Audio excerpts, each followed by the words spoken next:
अस्सलाम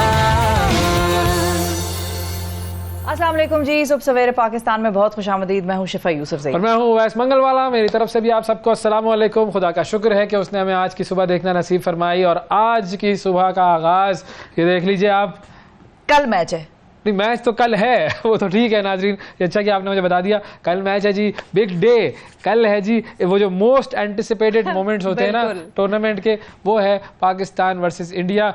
तो बस उसी के लिए तैयारी, तो माहौल तो अभी आज ही बनाना शुरू करेंगे। कल ही हमारे यहाँ घरों में लड़ाइयाँ, झगड़े, फसादात, बेगमात का हस्बैंड से नाराजगियां और हस्बैंड की बेगमात से नाराजगियां। ऐसा क्या होना, मैच तो है, एंजॉय करें सब लोग मिलकर देख के। बाद में ये वाला मैच एंजॉय नहीं किया जा सकता, इस वाले मैच में टेंशन बहुत ज्यादा हो जाती है। बिल्कुल सही बात। जो हस्बैंड आमतौर पर बेगम के हाथ के खाने के पकी उसकी तारीफें कर रहा होता है, उस दिन वो कहता है नमक क्यों ज्यादा डाला है तुमने, वो कहती है उतना ही डाला है भाई। और अगर अच्छा चल रहा हो मैच तो फिर बुरा नमक भी अच्छा लगना बिल्कुल। वो खीर में वो होता है ना, कोई बादाम डाल दें या गजरेले में बादाम शदाम हो और कड़वा बादाम आपने डाल दिया तो सारा गजरेला कड़वा है, लेकिन हस्बैंड को मीठा लगेगा क्योंकि मैच अच्छा चल रहा है। तो बहरहाल जी वो एक्साइटमेंट पूरी है, क्योंकि बस चंद ही एक ही दिन रह गया है, चंद घंटे रह गए हैं, तो मैच तो शुरू होना है। मैच शुरू होगा तो बस देखते हैं कि क्या होगा, क्योंकि दोनों टीमें हम सबको पता है कि कितनी खतरनाक टीमें हैं, और जब ये दोनों टीमें आमने सामने होती हैं तो कुछ भी हो सकता है।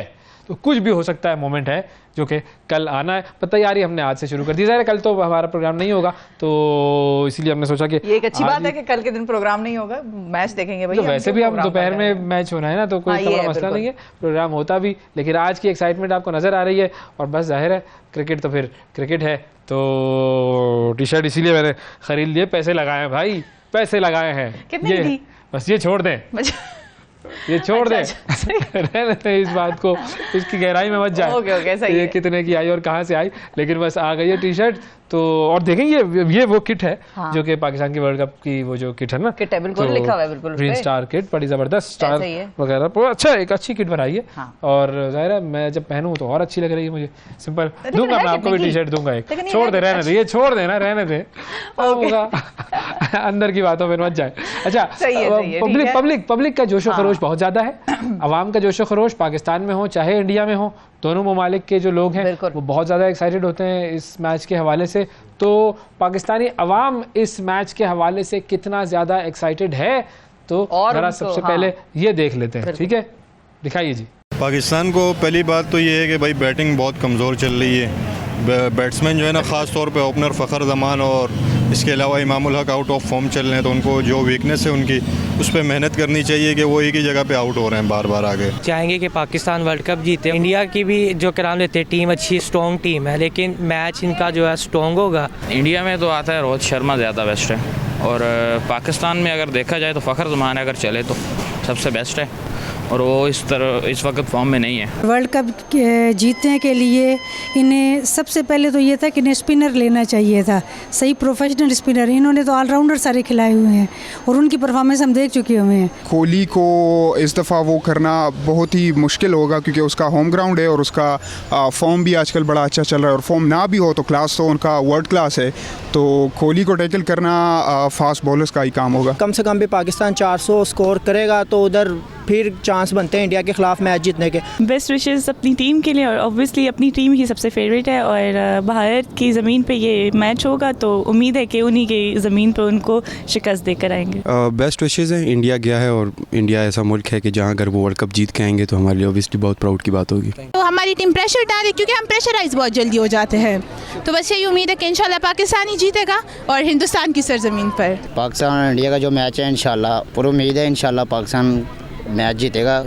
ये आपने आवाम की राय देखी और सुनी कि उनको क्या लगता है कौन जीतेगा, मशवरे भी दे दिए लोगों ने, मशवरे दे दिए, नारे लगा दिए, अपना अपना काम सबने कर दिया। हमने काम कर दिया है, अब आपने काम करना है। अच्छा, अब ये जो काम है, ये काम चूंकि देखे पाकिस्तान और इंडिया की मैचेस की हिस्ट्री देखें तो कभी एक का पलड़ा भारी होता है, कभी दूसरे का पलड़ा भारी होता है, और ये मैच ऐसा है कि जिसमें तकलीफ भी जरा ज्यादा होती है। हाँ, क्योंकि मतलब थोड़ी सी बीमार पड़े तो ऐसी लगती है कि वो कब तक दर्द उसका रहता है, तो वो चाहे उस साइड को लगे हमें लगे, दोनों वो आग जो है क्योंकि इसमें बराबर की है लगी। हाँ भाई, वो जब एशिया कप में शाहिद आफरीदी ने छक्के मारे थे, आखिर में इंडिया को हराया था, तो अश्विन जो है जो अब इंडिया की टीम में, वो कहता है मैं अभी तक वो 2 छक्के नहीं भूल सका हूँ, और वो जिस तरीके से मारे थे शाहिद आफरीदी ने वो हम सब जानते हैं। वो मैच बहरहाल पाकिस्तान ने जीता था, बड़ा जबरदस्त मैच था। तो अब लेकिन वर्ल्ड कप की जो हिस्ट्री है पाकिस्तान वर्सेस इंडिया, वो हिस्ट्री कोई अच्छी नहीं है, बल्कि बिल्कुल भी अच्छी नहीं है ऑब्वियसली, मतलब ये तो इसमें कोई दो राय नहीं है।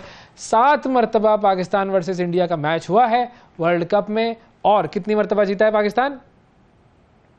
ये जो चेहरा है ना आपका, गोल, बस गोल, 0 मरतबा जीता है। 0। मैंने इसीलिए नीचे देखने को तरजीह दी, कुछ कैसे ज्यादा। तो अब वो लोग कर रहे हैं 8 का वेट। हाँ। उनका मैंने ऐड देखा, उसमें लिखा 8 का वेट कर रहे हैं वो। और हमें यहाँ पर उनकी जो खुशफहमी, जो भी उनके वो है ना एक खुशी का वो तोड़ना है। हाँ। इधर बैरियर लगाना है भाई, बस बहुत हो गया। अच्छा, ये आपका क्या ख्याल है कि मतलब अगर चलो इंडिया से हार गए और वर्ल्ड कप जीत गए तो ज्यादा बेहतर है, या इंडिया से जीत जाओ? नहीं, बिल्कुल वर्ल्ड चैंपियन बन जाए। आपने उसको मौका ही नहीं दिया। बेशक आप उससे हारे, लेकिन आपने उसको मौका नहीं दिया, आप वर्ल्ड चैंपियन बन गए। सारे मैच हार जाओ, बस वर्ल्ड कप जीत जाओ, ऐसा है बिल्कुल। है ना? नहीं, सारे मैच हार के वर्ल्ड कप कैसे जीतेंगे? वैसा आपने भी मजाक ही बना लिया बिल्कुल। लेकिन मेरा ये है कि वर्ल्ड कप जीतना जरूरी है, और वही असल ट्रॉफी है, उसी के लिए हमारी टीम वहां पर गई हुई है। वो एम रखें ज़हन में, वो जो ट्रॉफी आप उठाएंगे ना, उस पर भी बड़ी मिर्चें लगेंगी उस तरफ, तो वो भी एक अहम मोमेंट है जो आप हमें दिला सकते हैं। हालांकि वो भी बहुत हल्की टीम कोई नहीं है, बहुत जबरदस्त टीम है, बहुत आला खिलाड़ी हैं उनके, और बड़े जबरदस्त खिलाड़ी हैं, तो हल्का ना लें उनको भी, बिल्कुल अंडर एस्टिमेट ना करें उनको। बिल्कुल। अब हमारे साथ मौजूद हैं पाकिस्तान के साबिक क्रिकेटर जनाब सईद अजमल साहब, उनसे कुछ बात करते हैं कल के मैच के हवाले से। थैंक यू सर, बहुत शुक्रिया, आपने प्रोग्राम के लिए वक्त निकाला। Pakistan versus India, big day, big match, क्या आपकी उम्मीदें? बहुत ज्यादा प्रेशर, और उम्मीदें भी उस तरीके से देखें, क्योंकि लास्ट टाइम जब पाकिस्तान और इंडिया खेले थे एशिया कप में, कितने रन से हारे थे हम? 228 रन से हारे। तो वो नंबर भी चस्पा हो गया नाजरीन दिमाग में। सही साहब, चिपक गया ये नंबर ज़हन में। 282 228 तो बिल्कुल हिसाब किताब हमारा खराब हो गया। आपको क्या लगता है अब कल क्या होगा? जी बिल्कुल, पाकिस्तान इंडिया का मैच है 14 अक्टूबर को, और 14 को मेरी बर्थडे भी है, और बिल्कुल पाकिस्तान बिल्कुल तैयार है इंडिया से खेलने के लिए। हाँ, इंडिया में खेलना अगेंस्ट इंडिया वो प्रेशर है, क्राउड का प्रेशर है, बट जिस तरह की पाकिस्तान टीम खेल रही है, मुझे उम्मीद है कि पाकिस्तान अच्छा खेल खेलेगी। अच्छा सईद भाई, ये भी बताइएगा कि देखें अब जब आप इंडिया में खेल रहे होते हैं मैच, वहाँ का ग्राउंड है, वहाँ का क्राउड है, तो प्रेशर बहुत ज़्यादा होता है वो। और चूँकि अब हमारी टीम में से बहुत सारे ऐसे खिलाड़ी हैं जो कि पहली मरतबा वहाँ पर जाके खेल रहे हैं। बाबर आजम खुद पहली मरतबा वहाँ पर जाके खेल रहा है, वैसे तो कैप्टन, एक्सपीरियंस ही अलग है उनका। तो वो जो प्रेशर है उसको कैसे हैंडल करना है? अब बिल्कुल बहुत सारे प्लेयर नहीं गए हैं वहाँ पे अगेंस्ट इंडिया में नहीं खेले हुए, और वर्ल्ड कप का मैच है, और क्योंकि मैं 2011 का वर्ल्ड कप वहाँ पे खेला हूँ, 2013 की सीरीज़ भी मैं वहाँ पे खेला हूँ, मगर जिस तरह की गालियाँ हमें वहाँ पे पड़ती हैं ना, ये तो मैं आपको ऑन कैमरा तो नहीं बता सकता, बट जगह ऑफ द कैमरा काफ़ी प्रेशर होता है, और प्लेयर वही अच्छा होता है जो प्रेशर में अच्छा परफॉर्म करें। और अगेंस्ट इंडिया जो प्लेयर परफॉर्म करता है वो आपको पता है कि दुनिया सारी उम्र याद रखती है। जैसे जुवेद भाई का छक्का सारी उम्र याद है, शाहिद भाई के छक्के वो भी याद है। तो ये सारी चीज़ें अगेंस्ट इंडिया याद रखी जाती हैं जब आप इंडिया में परफॉर्म करें। सारा गेम ही प्रेशर का है भाई, सारा गेम प्रेशर का है, उसको कंट्रोल करना है, सबसे ज़रूरी चीज़ ये है। अच्छा, एक और चीज़ देखिए, ये बात हम सब जानते हैं, आप भी जानते हैं, और आपसे बेहतर कौन जान सकता है, इंडिया की टीम बड़ी स्ट्रॉन्ग टीम है, और अपने घर में वो शेर होते हैं, और वो कंसिस्टेंटली परफॉर्म भी करते रहे, बिल्कुल, लेट्स फेस इट। अच्छा, कोहली, उसको कंट्रोल कैसे करना है, कैसे उसको कंट्रोल किया जाए, ये कोई फार्मूला ज़रा बताएं, ज़रा सिखाएं। देखें, हर प्लेयर का वीक एंड स्ट्रॉन्ग जोन है, और इसका सबको पता होता है, वहाँ पे एनालिस्ट आपके पास है। उस जोन को मद्देनज़र रखते हुए विराट कोहली अच्छा परफॉर्म करते हैं अगेंस्ट पाकिस्तान, उनकी एवरेज भी बड़ी अच्छी है अगेंस्ट पाकिस्तान। तो विराट कोहली अकेला हमने आउट नहीं करना, हमने उनकी पूरी टीम को आउट करना है। तो हमें एक बंदे के लिए फोकस नहीं होना, पूरी टीम के लिए फोकस होकर जाएं, और ये हिस्ट्री को गलत साबित करें कि पाकिस्तान इस दफ़ा वर्ल्ड कप में जीतेगा। और उसके लिए सिर्फ एक ही चीज़ है, मजबूत होकर जाएं। आपकी टीम बहुत अच्छी है, वर्ल्ड नंबर 1 हमारी पाकिस्तान की टीम है, इसको मद्देनज़र रखते हुए अगेंस्ट इंडिया खेलें। एग्रीड इंडिया में बहुत स्ट्रॉन्ग है, बट पाकिस्तान टीम भी बहुत स्ट्रॉन्ग है। बिल्कुल ठीक है जी। अच्छा, और फाइनली ये भी बताइएगा कि अब जैसे इंडिया की जो पिचेस हैं वो ज़्यादातर हम देखते हैं कि भाई बैटिंग पिचेस हैं, प्रैक्टिस जो मैचेस हो रहे थे उसके अंदर भी हमने देखा कि वो बड़े बड़े रन बन रहे हैं जी, बड़े लंबे स्कोर, बड़े लंबे टारगेट दिए जा रहे हैं। ये पिच कैसी है और इस पिच पर पाकिस्तान को क्या टिप देंगे? क्योंकि बैट्समैन के पास तो मार्जिन होता है कि वो एक बैटिंग पिच पर खेल सकता है, लेकिन बॉलर्स को क्या करना चाहिए? देखें, जब बैटिंग पिचेस बनती हैं और ऑफकोर्स वर्ल्ड कप में पिचेस बैटिंग ही बन रही हैं अभी तक स्टिल, जो मतलब कि टॉस, पहले तो बाबर आजम को टॉस जीतना है क्योंकि टॉस बड़ा इंपॉर्टेंट नज़र आ रहा है इस वर्ल्ड कप में, जो पहले टॉस जीत के पहले बॉलिंग कर रहे हैं। तो ये बाबर आजम के लिए कि पहला शुगन जिसको मैं कहता हूँ कि वो टॉस जीत ले, प्लस बड़ी टीमें हर मैच में परफॉर्म करना चाहती हैं और पाकिस्तान टीम नो डाउट बहुत अच्छी है। थोड़ी वीकनेस तो है पाकिस्तान टीम के अंदर, मगर ये हर टीम में होती हैं। हमें इस दफ़ा ये प्रेशर नहीं लेना कि पाकिस्तान टीम कभी भी वर्ल्ड कप में नहीं जीती। हमें अब ये साबित करना है कि पाकिस्तान टीम अब वाली टीम बहुत अच्छी है पिछली, और ऑन एवरेज आप पिछली हिस्ट्री निकाल लें, अभी भी पाकिस्तान इंडिया से 30% ज़्यादा मैच जीता हुआ है अभी तक। तो ये पाकिस्तान जीता हुआ है, ये पास में जो हमारे एक्स क्रिकेटर थे उन्होंने जीता हुआ है, जो करंट है वो हार रहे हैं। बट ये है कि हमें इसको गलत साबित करना है कि हम अच्छे हैं। थैंक यू जी। सईद अजमल साहब हमारे साथ मौजूद थे और पाकिस्तान वर्सेस इंडिया के लिए हम तैयार हैं, आप भी तैयार हैं, जबरदस्त तरीके से तैयार हैं जी, बिल्कुल। और वक्फा हमें लेना है, वक्फे से पहले आपको 60 सेकंड न्यूज़ दिखाते हैं और फिर जाएंगे एक छोटे से वक्फे की तरफ। जनवरी में इलेक्शन के हवाले से बहुत मुतमईन हूँ, निगरान वज़ीर-ए-आज़म अनवारुल हक काकड़। JUI आज मुल्क भर में यौम तूफ़ान अल-अक्सा मनाएगी। फ़लस्तीनियों की हिमायत और इसराइल की मज़म्मत में मुल्क के मुख्तलिफ शहरों में मुज़ाहिरे। मुल्क में बारिशों और बर्फबारी का नया सिस्टम आज दाखिल होगा। नवाज शरीफ का वतन वापसी पर तारीखी इस्तकबाल होगा। शहबाज शरीफ। सऊदी अरब में 12,000 अफगान शहरियों से पाकिस्तानी पासपोर्ट बरामद, तहकीकात शुरू। क्रिकेट वर्ल्ड कप में पाकिस्तान और भारत का टाकरा कल होगा। वर्ल्ड कप, जनूबी अफ्रीका ने ऑस्ट्रेलिया को 134 रन से हरा दिया। कैंगरूज को मुसलसल दूसरी शिकस्त। गजा पर 4000 टन बारूद की बारिश, शहदा की तादाद 1417 तक जा पहुंची। फ़लस्तीनियों और इसराइल में जंग बंद कराने की कोशिशें तेज। स्वीडन में कुरान पाक की बेहुरमती करने वाला पहली बार मुजरिम करार दे दिया गया।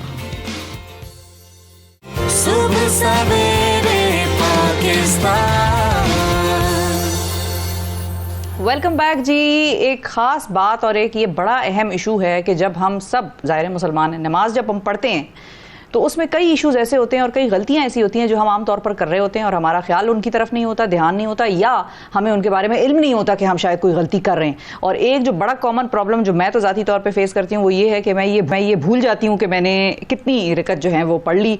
3 पढ़ के कभी कभी मुझे लगता है 4 पढ़ ली, और 4 पढ़ के कभी कभी लगता है वहम हो जाता है कि शायद 2 या 3 पढ़ ली। बिल्कुल भूलने का मामला है, लेकिन बहुत सारी गलतियाँ ऐसी होती हैं कि जो कि आप नमाज के दौरान कर रहे होते हैं और आपको पता नहीं होता कि अब ये गलती हो गई तो मैं क्या करूँ। तो नमाज में कौन कौन सी आम गलतियाँ हम करते हैं और वो गलतियां हम कैसे छोड़ सकते हैं, उनको दुरुस्त कैसे कर सकते हैं, क्या क्या कॉमन मसाइल हैं, क्योंकि नमाज जो है वो बुनियादी तौर पर दीन का सबसे अहम रुकन तौहीद के बाद है, दूसरा अहम रुकन है। और नमाज के बारे में हुज़ूर अकरम सल्लल्लाहु अलैहि वसल्लम ने यह फरमाया कि मोमिन और काफिर के दरमियान जो फ़र्क करने वाली चीज़ है वो नमाज है। तो अगर हम नमाज से दूर हैं तो इसका मतलब है कि हम अल्लाह ताला के करीब नहीं हैं, अपने दीन के करीब नहीं हैं, अपने दीन पर सही अमल नहीं कर रहे। तो आज नमाज की जो मुख्तलिफ जो गलतियाँ हम करते हैं उनको दुरुस्त करने की कोशिश करेंगे इस सेगमेंट में। जनाब ऐनुल हक बगदादी साहब हमारे साथ मौजूद हैं, मज़हबी स्कॉलर। अस्सलाम वालेकुम सर।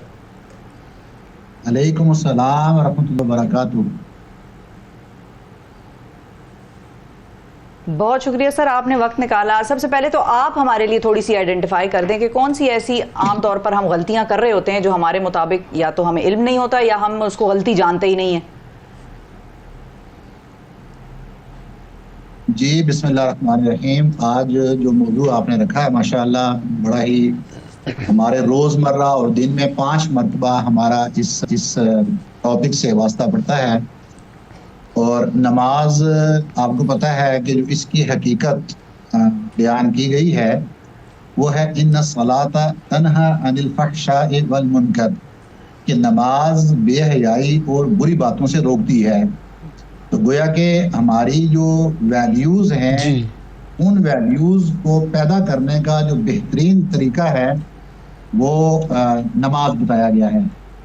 लेकिन आज आप देखते हैं कि हम नमाजें तो 5 वक्त की अदा करते हैं, बल्कि अगर समझ में आ जाए तो बाज़ औक़ात ज़्यादा भी अदा कर लेते हैं, लेकिन वो नमाज हमारे किरदार को बदलने में कोई रोल प्ले नहीं कर रही।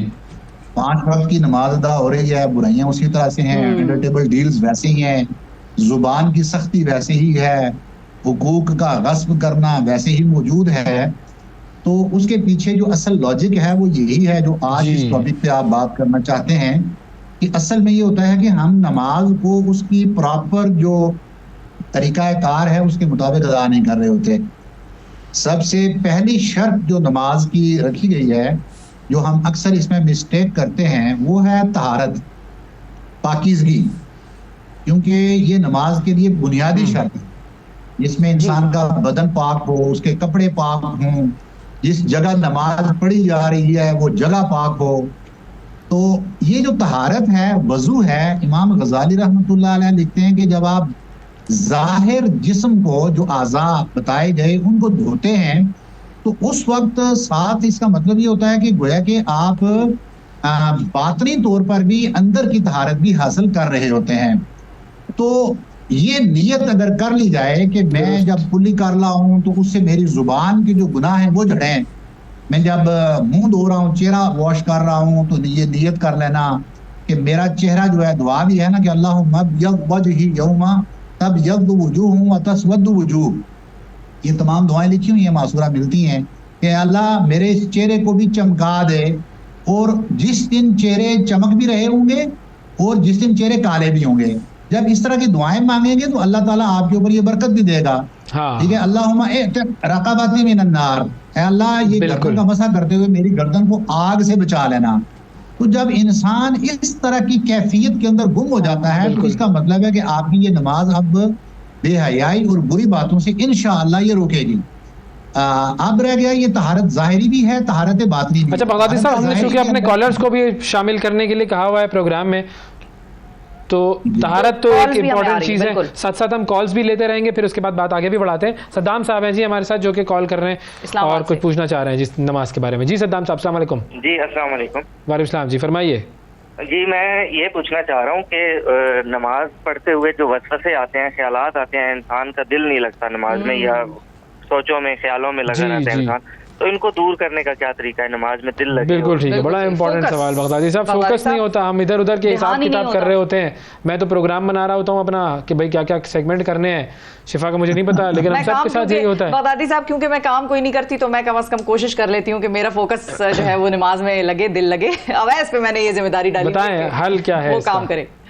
ये बड़ा कमाल का सवाल है इनका। हमारे एक दोस्त थे, इराक एम्बेसी में होते थे, पाकिस्तानी, अल्लाह जन्नत नसीब करे, तो वो कहते थे कि मुझे जो काम भूले हुए होते हैं वो नमाज के वक्त में याद आते हैं।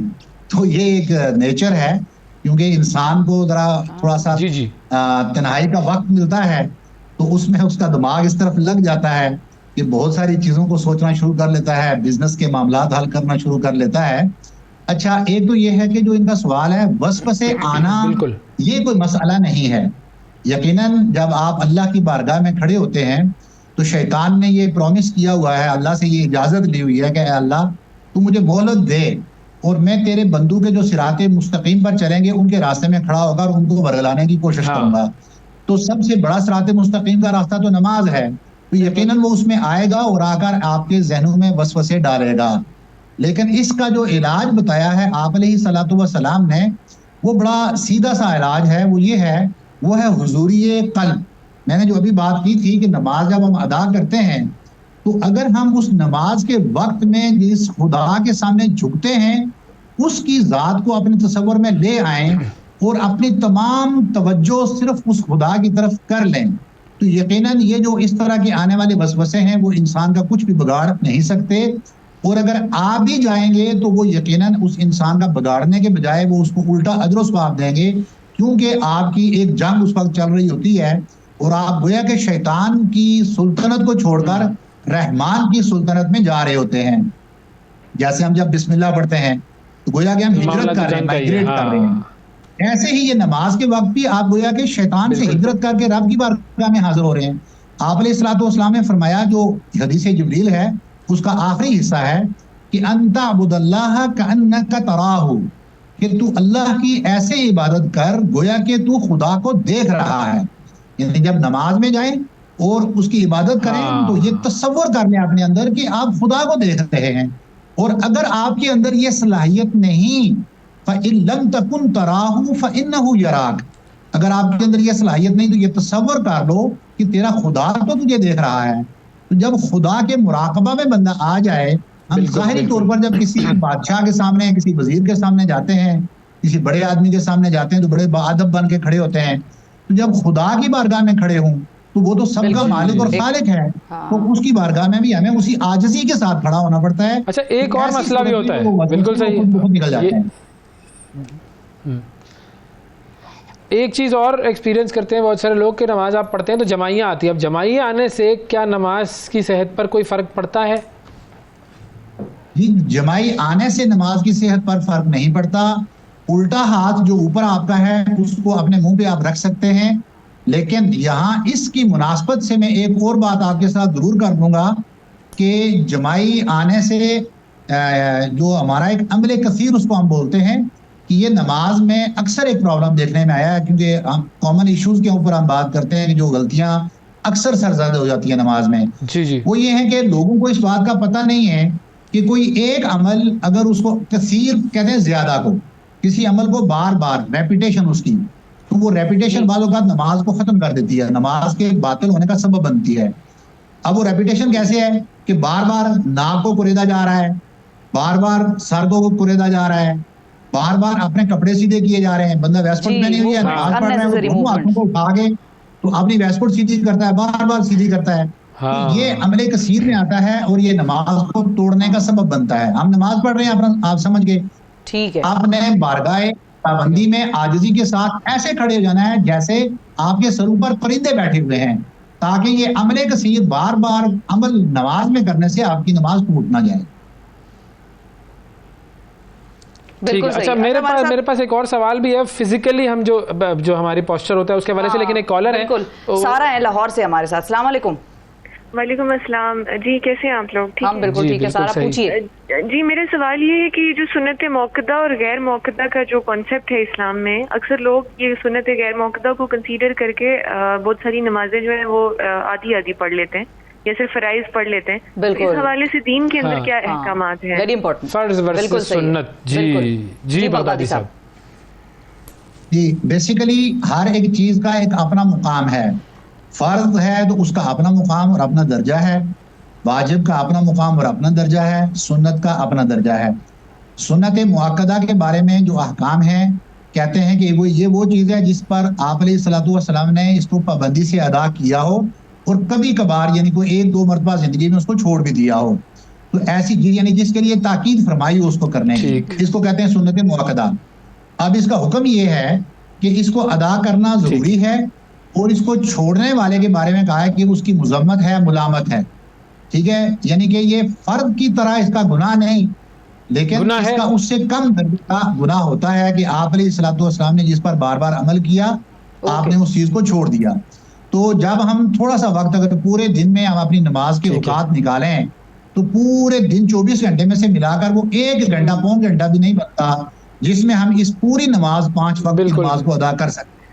वहां पर भी अगर आप सुन्नत रसूल सल्लल्लाहु अलैहि वसल्लम से, लेकिन ये बेसिकली तो ये नफल नमाज है ना, अच्छा नहीं है। और सुन्नत गैर मौक़दा का जो नफल नमाज है ना, सुन्नत की हम बात करें, चाहे वो सुन्नत मौक़दा हो या सुन्नत गैर मौक़दा हो, ये दोनों नफल नमाज ही है ना। हाँ, वो नफल की तरह। जी, दोनों नफल है, नमाज नफल की। लेकिन आप ये कह रहे हैं कि सुन्नत मौक़दा को छोड़ना जो है वो गुनाह। हाँ। जी, सुन्नत मुअक्कदा को छोड़ने पर मुलामत है आप अलैहिस्सलातु वस्सलाम यानी की तरफ से। जाहिर बात है, एक अमल जिसके ऊपर किया जाता है उस चीज को आप छोड़ेंगे तो उसके ऊपर मुलामत है, लेकिन उसका गुनाह फर्ज की तरह का नहीं है। सही है। अच्छा, मतलब एक कम दर्जे का जिस तरह का। अच्छा, मैं जो फिजिकल एस्पेक्ट के हवाले से सवाल एक मेरे जहन में था, कर लेना। मैं नमाज़ें ना पढ़ूं, सारी आप पढ़ ले, सारे सवाब आप ले ले। नहीं बगदादी साहब, आप इनके मसाइल हल करें, फिर उसके बाद मैं आपसे तवील 3 मैंने 1-2 जगह पढ़ा, वो ये था कि जो आपका फिजिकल पॉस्चर है वो बहुत ज्यादा स्टिफ होना चाहिए। जी हाँ सही बात है बगदादी साहब। वो फिजिकल जो हमारा पॉस्चर है उसके बारे में मैंने पढ़ा कि वो बड़ा थोड़ा सा जो है ना वो स्टिफ होना चाहिए। मसलन अगर आप जो रुकू में जाएं तो ऐसी होनी चाहिए आपकी कमर कि वो इतनी सीधी होनी चाहिए कि उसके ऊपर अगर कोई गिलास रखा है तो उसमें से पानी ना गिर पाए। अगर आपने वो हाथ बांधे हैं क़याम में तो सामने 3 उंगलियां होनी चाहिए। इतना ज़्यादा फिजिकल जो है वो एस्पेक्ट्स नमाज के डिफाइंड हैं एक्चुअल। जी बहुत अच्छा ये सवाल आपने किया है। बेसिकली मैं भी इन्हीं चीज़ों के ऊपर बात करना चाह रहा था। इनको नमाज के अंदर बोला जाता है तादील अरकान, यानी जो नमाज को अदा करने में जो एक्टिविटी होती हैं उनको प्रॉपर तरीके से अदा करना। इसमें हदीस मुबारका में मुकम्मल हर चीज़ को डिफाइन किया गया है कि जब आपने क़याम करना है तो आपने क़याम में बिल्कुल सीधे खड़े होना है, ये नियत करते हुए कि मैं कायनात के सबसे बड़ा जो खालिक व मालिक है उसकी बारगाह में इस वक्त मौजूद हूँ। इसके साथ एक जुमला ऐड कर देता हूँ कि क़याम नमाज में फ़र्ज है, खड़े होना तकबीर तहरीमा के साथ शुरू में ये फ़र्ज है। वो बूढ़े हजरात जो बहुत बड़ी ये मिस्टेक करते हैं, अपने घर से पैदल चल कर आते हैं, मस्जिद में पहुँचते हैं तो वो कुर्सी पर बैठ जाते हैं और आगाज में तकबीर तहरीमा के वक्त भी खड़े नहीं होते। तो उनको ये मिस्टेक नहीं करनी चाहिए। ये सिर्फ उनके लिए इजाजत है, जिस बंदे में खड़े होने की सकत ही नहीं है वो बैठकर नियत कर सकता है। लेकिन जो घर से पैदल चलकर आ गया, अब वो सिर्फ खड़ा तो घर पे ही पड़ेगा, नियत अपनी कर ले, तकबीर तहरीमा करके फिर कुर्सी पर बैठ जाए। जी सही है, ठीक है। अच्छा, इसमें मैं ऐड कर देता हूँ। आगे भी बताइए। आपने जो बात फरमाई है मैं उसको मुकम्मल कर लूँ कि जो तादील अरकान है ये वजूब में से है। आप अगर नमाज को, आप अलैहिस्सलाम की हदीस मुबारका है, आपने किसी शख्स को ऐसे नमाज पढ़ते हुए देखा, आपने कहा तेरी नमाज नहीं हुई, क्योंकि वो तादील अरकान हर चीज को प्रॉपर जगह के ऊपर अदा नहीं कर रहा था। वो जिस तरह से परिंदा दाने चुगता है वो ऐसी एक्टिविटीज कर रहा था तो उसको मना फरमाया गया। और दीगर भी इस तरह की रिवायात हैं जिनमें इससे मना है। आपने हर रुकन को प्रॉपर यानी अपने वक्त के साथ अदा करना है। सीधे रुकू से उठेंगे तो सीधे एक दफा पहले बैठ जाएं फिर दूसरा सजदा करें। ऐसा नहीं है कि आधे ही उठे थे तो फिर फौरी तौर पर दूसरा सजदा कर लें, तो ये जरूरी है। इसके साथ साथ एक और बहुत बड़ी मिस्टेक जो हमारी मसाजिद में होती है इमामत के वक्त, कि इमाम अभी अल्लाह अकबर करता ही नहीं है तो पीछे लोग उससे पहले ही अल्लाह अकबर करके अपने हाथ मांग के नमाज शुरू कर चुके होते हैं। इमाम की इब्तिदा करना, फॉलो करना वाजिब है। अगर आप उसको नहीं फॉलो करेंगे, उससे पहले सजदे में चले जाएंगे, उससे पहले रुकू में चले जाएंगे, उससे पहले सलाम फेर लेंगे, तो ऐसी सूरत में आपकी नमाज नहीं हुई। तो इसलिए इन चीज़ों का भरपूर ख्याल रखना चाहिए। तो ये तादील अरकान का जो आपने सवाल पूछा था ये बहुत लाजमी है। ठीक है, अल्लाह की बारगाह में बददियानती नहीं होनी चाहिए। सही है। अच्छा, मेरे सर आपसे 2 सवाल हैं। एक ये है कि कुछ लोग नमाज में मैंने देखा है लोग रो जाते हैं, रोने लग जाते हैं, सजदों में रोने लग जाते हैं और वो सजदे बड़े तवील उनके हो जाते हैं। तो ये रोने का क्या है, मतलब उससे नमाज पर कोई फ़र्क पड़ता है या वो कर सकते हैं आप? दूसरा ये कि इसी वजह से बहुत सारे लोग अपनी रकत भूल जाते हैं या कोई सूरत ऐसी पढ़ रहे हैं तो वो सूरत में अटकना शुरू कर देते हैं, वो भूल जाते हैं सूरत, हालांकि उनको आती होती है। तो ये सारा मामला ज़रा क्लियर कर दें। सही, कॉलर की भी सवाल ले लें ताकि वो तीनों सवाल एक साथ हो जाएंगे। तो फिर हम फहद साहब लाहौर से। अस्सलाम वालेकुम। जी जी, वालेकुम अस्सलाम। जी भाई, क्या सवाल जी, मैं सवाल करना चाह रहा था कि नियत के हवाले से क्या अहकामात हैं? ओके, ठीक है। नियत और नमाज में रोना, आयत और सूरत का भूल जाना, रकत का भूल जाना। जी सर। अच्छा, नियत का तो ये है कि मुख्तसरन इन तीनों चीज़ों को वो कर दें। जी, नियत एक लाजमी अमर है। इन्नमल अमालु बिन्नियात, हर अमल का दारोमदार इंसान की नीयत पर होता है। तो इसमें ज़रूरी सिर्फ ये है कि आप अपने दिल के अंदर ये नीयत कर लें कि इस वक्त में नमाज ज़ोहर के फ़राइज़ अदा करने की नीयत की है। लेकिन फुकहा कहते हैं कि अल्फाज के साथ इसका अदा करना ये ज़रूरी नहीं, लेकिन अगर आप नीयत और अल्फाज को मिला लेते हैं तो ये अफजल और बेहतर तरीका है। यानी कि आप दिल में भी नियत करते हैं और आप जुबान के ऊपर वैसे अल्फाज भी ले आते हैं। जरूरी नहीं है तो फिर अफजल कैसे हो गया? ये उसका है ना जो ईमान के जरूरी नहीं है, हमने दिल में इरादा किया है, हमें पता है हम नमाज पढ़ने जा रहे हैं। व तस्दीक बिलक़ल्ब, जुबान से इकरार करना और दिल से तस्दीक करना, ये ईमान का तरीका है। तो इसी फजीलत को उन्होंने इसके ऊपर भी इम्प्लीमेंट किया है कि अगर कोई सिर्फ दिल से नियत कर ले तो काफी है, लेकिन अगर कोई जुबान से भी उसके अल्फाज अदा करता है तो ये और बेहतर और अफजल है। ठीक है ना, एक होता है ना कंपलसरी, तो कंपलसरी इतना बहुत है। हुजूर सल्लल्लाहु अलैहि वसल्लम ने तो हमें ज़बान से कोई नियत नहीं सिखाई ना। ये जी नमाज की यही नियत है ना, मैंने अर्ज किया है जिस तरह ना कि अगर सिर्फ कोई बंदा ये नियत कर लेता है कि मैं ये, अब फराइज नमाज की नियत अगर बंदा करता ही नहीं, वो कहता है मैं नफल की नियत बंदा करके खड़ा हो जाए, वक्त वो नमाज जोहर का है, बंदा फजर की नियत करके खड़ा हो जाए, तो जाहिर बात है वैसे तो नहीं होगा ना। तो अगर ये नियत प्रॉपर नहीं होती है तो वो जाहिर बात है नमाज की दुरुस्त नहीं होगी। रहा मसला नमाज के अंदर, ये जो इन्होंने पूछा था रोने का, तो नमाज के अंदर कैफियत का होना और उसकी इस तरह की कैफियत खुशू खुदू वाली बनाना, ये बहुत अच्छी बात है, अच्छा पहलू है। अल्लाह रब्बुल इज्जत किसी को ये खुशू खुदू नसीब करे, खुशकिस्मत होते हैं वो लोग कि जिन आंख अल्लाह की खशियत में, उसकी बारगाह में वो जो है ना उसमें से आंसू बहते हैं। लेकिन जो बात है इसमें कि आवाज के साथ रोना, इसकी ममानियत है। आवाज के साथ नमाज में रोना नहीं चाहिए बिल्कुल। बंदा वो खामोश और आंसू उसके अगर आते हैं तो डजंट मैटर, ये एक अच्छा अमल है, लेकिन आवाज उसकी नहीं आनी चाहिए नमाज के अंदर। और रहा मसला कि जो बंदा भूल जाता है, तो भूलने के हवाले से मैं एक जस्ट एक रूल उसका है वो बता देता हूँ जी, कि नमाज में जो वाजिबात होते हैं, अगर वाजिबात में से कोई भूल कर उसने छोड़ दिया तो सिर्फ सजदा साहब कर लेने से उसकी नमाज हो जाएगी। और अगर नमाज के जो अरकान हैं और फ़राइज़ हैं, तो उनमें से अगर कोई चीज़ रह जाती है तो उससे नमाज नहीं होती, बल्कि नमाज को लुटाया जाता है, दोबारा पढ़ा जाता है, उसका इआदा किया जाता है। जैसे रुकू और सुजूद छोड़ दिए उसने अगर, तो ज़ाहिर है सजदा और रुकू छोड़, और अगर रकत की काउंटिंग भूल गए फिर क्या करें? किस चीज की काउंटिंग? रकतों की काउंटिंग नहीं, तस्बीहात बेसिकली जो होती है ना पढ़ते हैं नमाज के अंदर रुकू सुजूद में, इनकी काउंटिंग मैटर ही नहीं करती।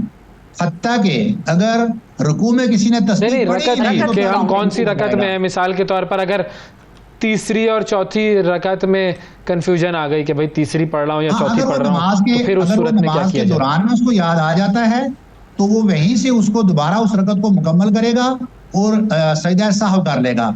यानी वो रकत दोबारा उसको पढ़ के, अगर से वो बैठ गया है, 3 पढ़ के 4 पढ़नी थी, 3 पढ़ के वो बैठ गया तिशाहुद के लिए, उसको याद आ जाएगी तो वो खड़ा हो जाएगा, वो अपनी रकत को मुकम्मल करेगा, सजदा साहब करेगा, उसकी नमाज हो जाएगी। लेकिन अगर उसको नमाज के बाद में याद आती है तो अब वो नमाज को लौटा लेगा। सही है। और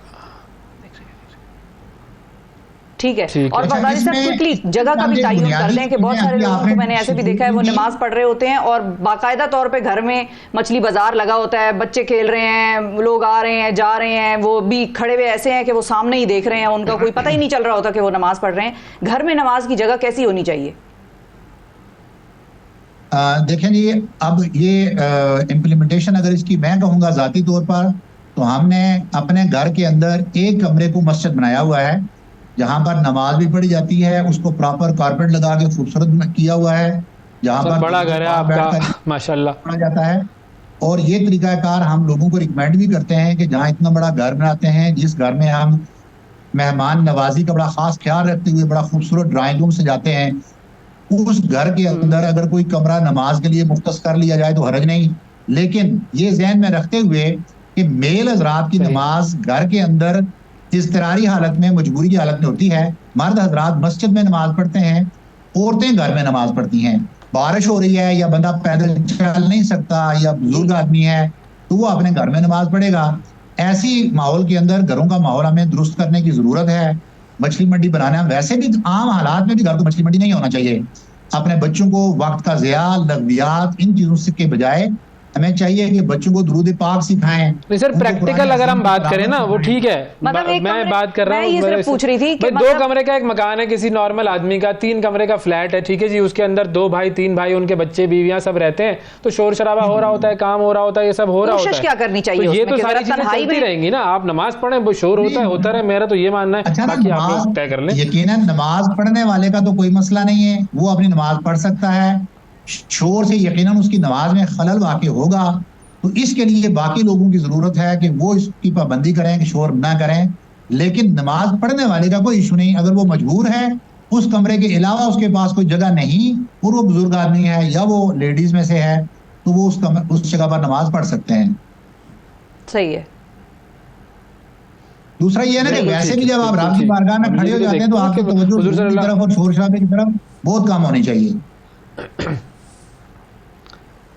सर हुजूर सल्लल्लाहु अलैहि वसल्लम जब नमाज पढ़ते थे तो हम तो ये पढ़ते हैं ना कि वो इमाम हसन हुसैन उनके कंधों पे आ जाते थे, खेलते रहते थे मस्जिद नबवी में, तो ये तो बहुत मतलब एक ऐसी चीज़ है कि हो रहा है तो होने दें, आप अपनी नमाज पढ़ें, कौन सा ये आपने ना, ये आपने बड़ा प्यारा जुमला, तो अपना कंपैरिजन नहीं कर सकते, हमने तो अपनी नमाज को ज्यादा बेहतर बनाना है, तो वो है कि मेरा तो अपना ख्याल यही है कि कोशिश कर सकते हैं कि मेरा जुमला प्यारा था वो सुन लें। अच्छा इनको समझ आ गई है कि इनके जुमले की तारीफ होने लगी है, तो उन्होंने आपको रोक दी है। बिल्कुल ऐसे ही है, बात इन्होंने बहुत अच्छी की है। हमारी आज भी ये बहुत बड़ी कमजोरी है और हमारे लोगों ने मसाजिद के अंदर बड़ी सख्ती कर दी है। यही मिसाल होनी चाहिए कि सुन्नत रसूल सल्लल्लाहु अलैहि वसल्लम से हमें सीखना चाहिए कि जब हम अपने छोटे बच्चों को अपने साथ मस्जिदों में लेकर नहीं आएंगे तो वो बच्चे कब सीखेंगे और कहाँ से सीखेंगे। अब जब आज के दौर में बच्चा मस्जिद में आ जाता है तो मस्जिद वाले बाकायदा उसकी पिटाई करके उसको बाहर निकालते हैं, और बात ये दुरुस्त है, मैं तो इसके साथ एग्री करता हूँ। और हमारे लोग तो बाकायदा सफ की पाबंदी के अंदर इस बात का ख्याल रखते हुए बच्चों को जबरदस्ती सफों से निकालते हैं और पीछे ले जाते हैं। हालांकि रसूलुल्लाह सल्लल्लाहु अलैहि वसल्लम के इमाम हसन और इमाम हुसैन नमाज के वक्त उनके सर पे बैठ जाते, कंधे पे चढ़ के बैठ जाते, पीठ पर सवार हो जाते, और आप अलैहिस्सलाम हत्ता के इंतजार फरमाते कि कब वो उतरते हैं तो मैं सजदे में से ऊपर आऊं। ऐसे ही बच्चों का वो ख्याल रखते थे। ये भी हदीस मुबारका है कि नमाज में पीछे से बच्चों के रोने की आवाज आई तो आप अलैहिस्सलाम ने फरमाया नमाज को मुख्तसर कर दिया जाए ताकि इन बच्चों को तकलीफ ना हो। जो माएँ बच्चों को साथ लेकर आई हैं ताकि उनके बच्चों को ज्यादा तकलीफ ना हो। तो इसका मतलब ये हुआ कि माएँ बच्चों को मस्जिद में लेकर आती थी और उस वक्त औरतें भी मस्जिद में आती थी। आज हमने माहौल को इतना टफ कर दिया है कि एक तो मस्जिदों में औरतों के लिए जगह ही मुख्तस नहीं रखी, और दूसरा ये कि वैसे भी हमने उनको सोसाइटी में से आउट कर दिया है ताकि ना मस्जिद में आए ना दीन की तरफ राग़िब आउट कर दिया। सर ये बड़ा एक डिटेल टॉपिक है, आपने मजीद इसके ऊपर बात करने का हमें जो है वो माइल किया है। इस पर हम इस पर एक और अलग नशिस्त भी लगाएंगे आपसे ताकि मजीद इसके मसाइल जो हैं और जो इसकी डिटेल्स हैं वो ज़रा समझ सकें। आज चूँकि हमारे जो सेगमेंट है उसका वक्त ख़त्म हुआ है, बहुत शुक्रिया अदा करेंगे। अनुलक बगदादी साहब हमारे साथ नमाज के हवाले से गुफ्तगू हो रही थी। नाज़रीन वक्फा लेते हैं, वक्फे के बाद दोबारा हाजिर होंगे, हमारे साथ रहिएगा।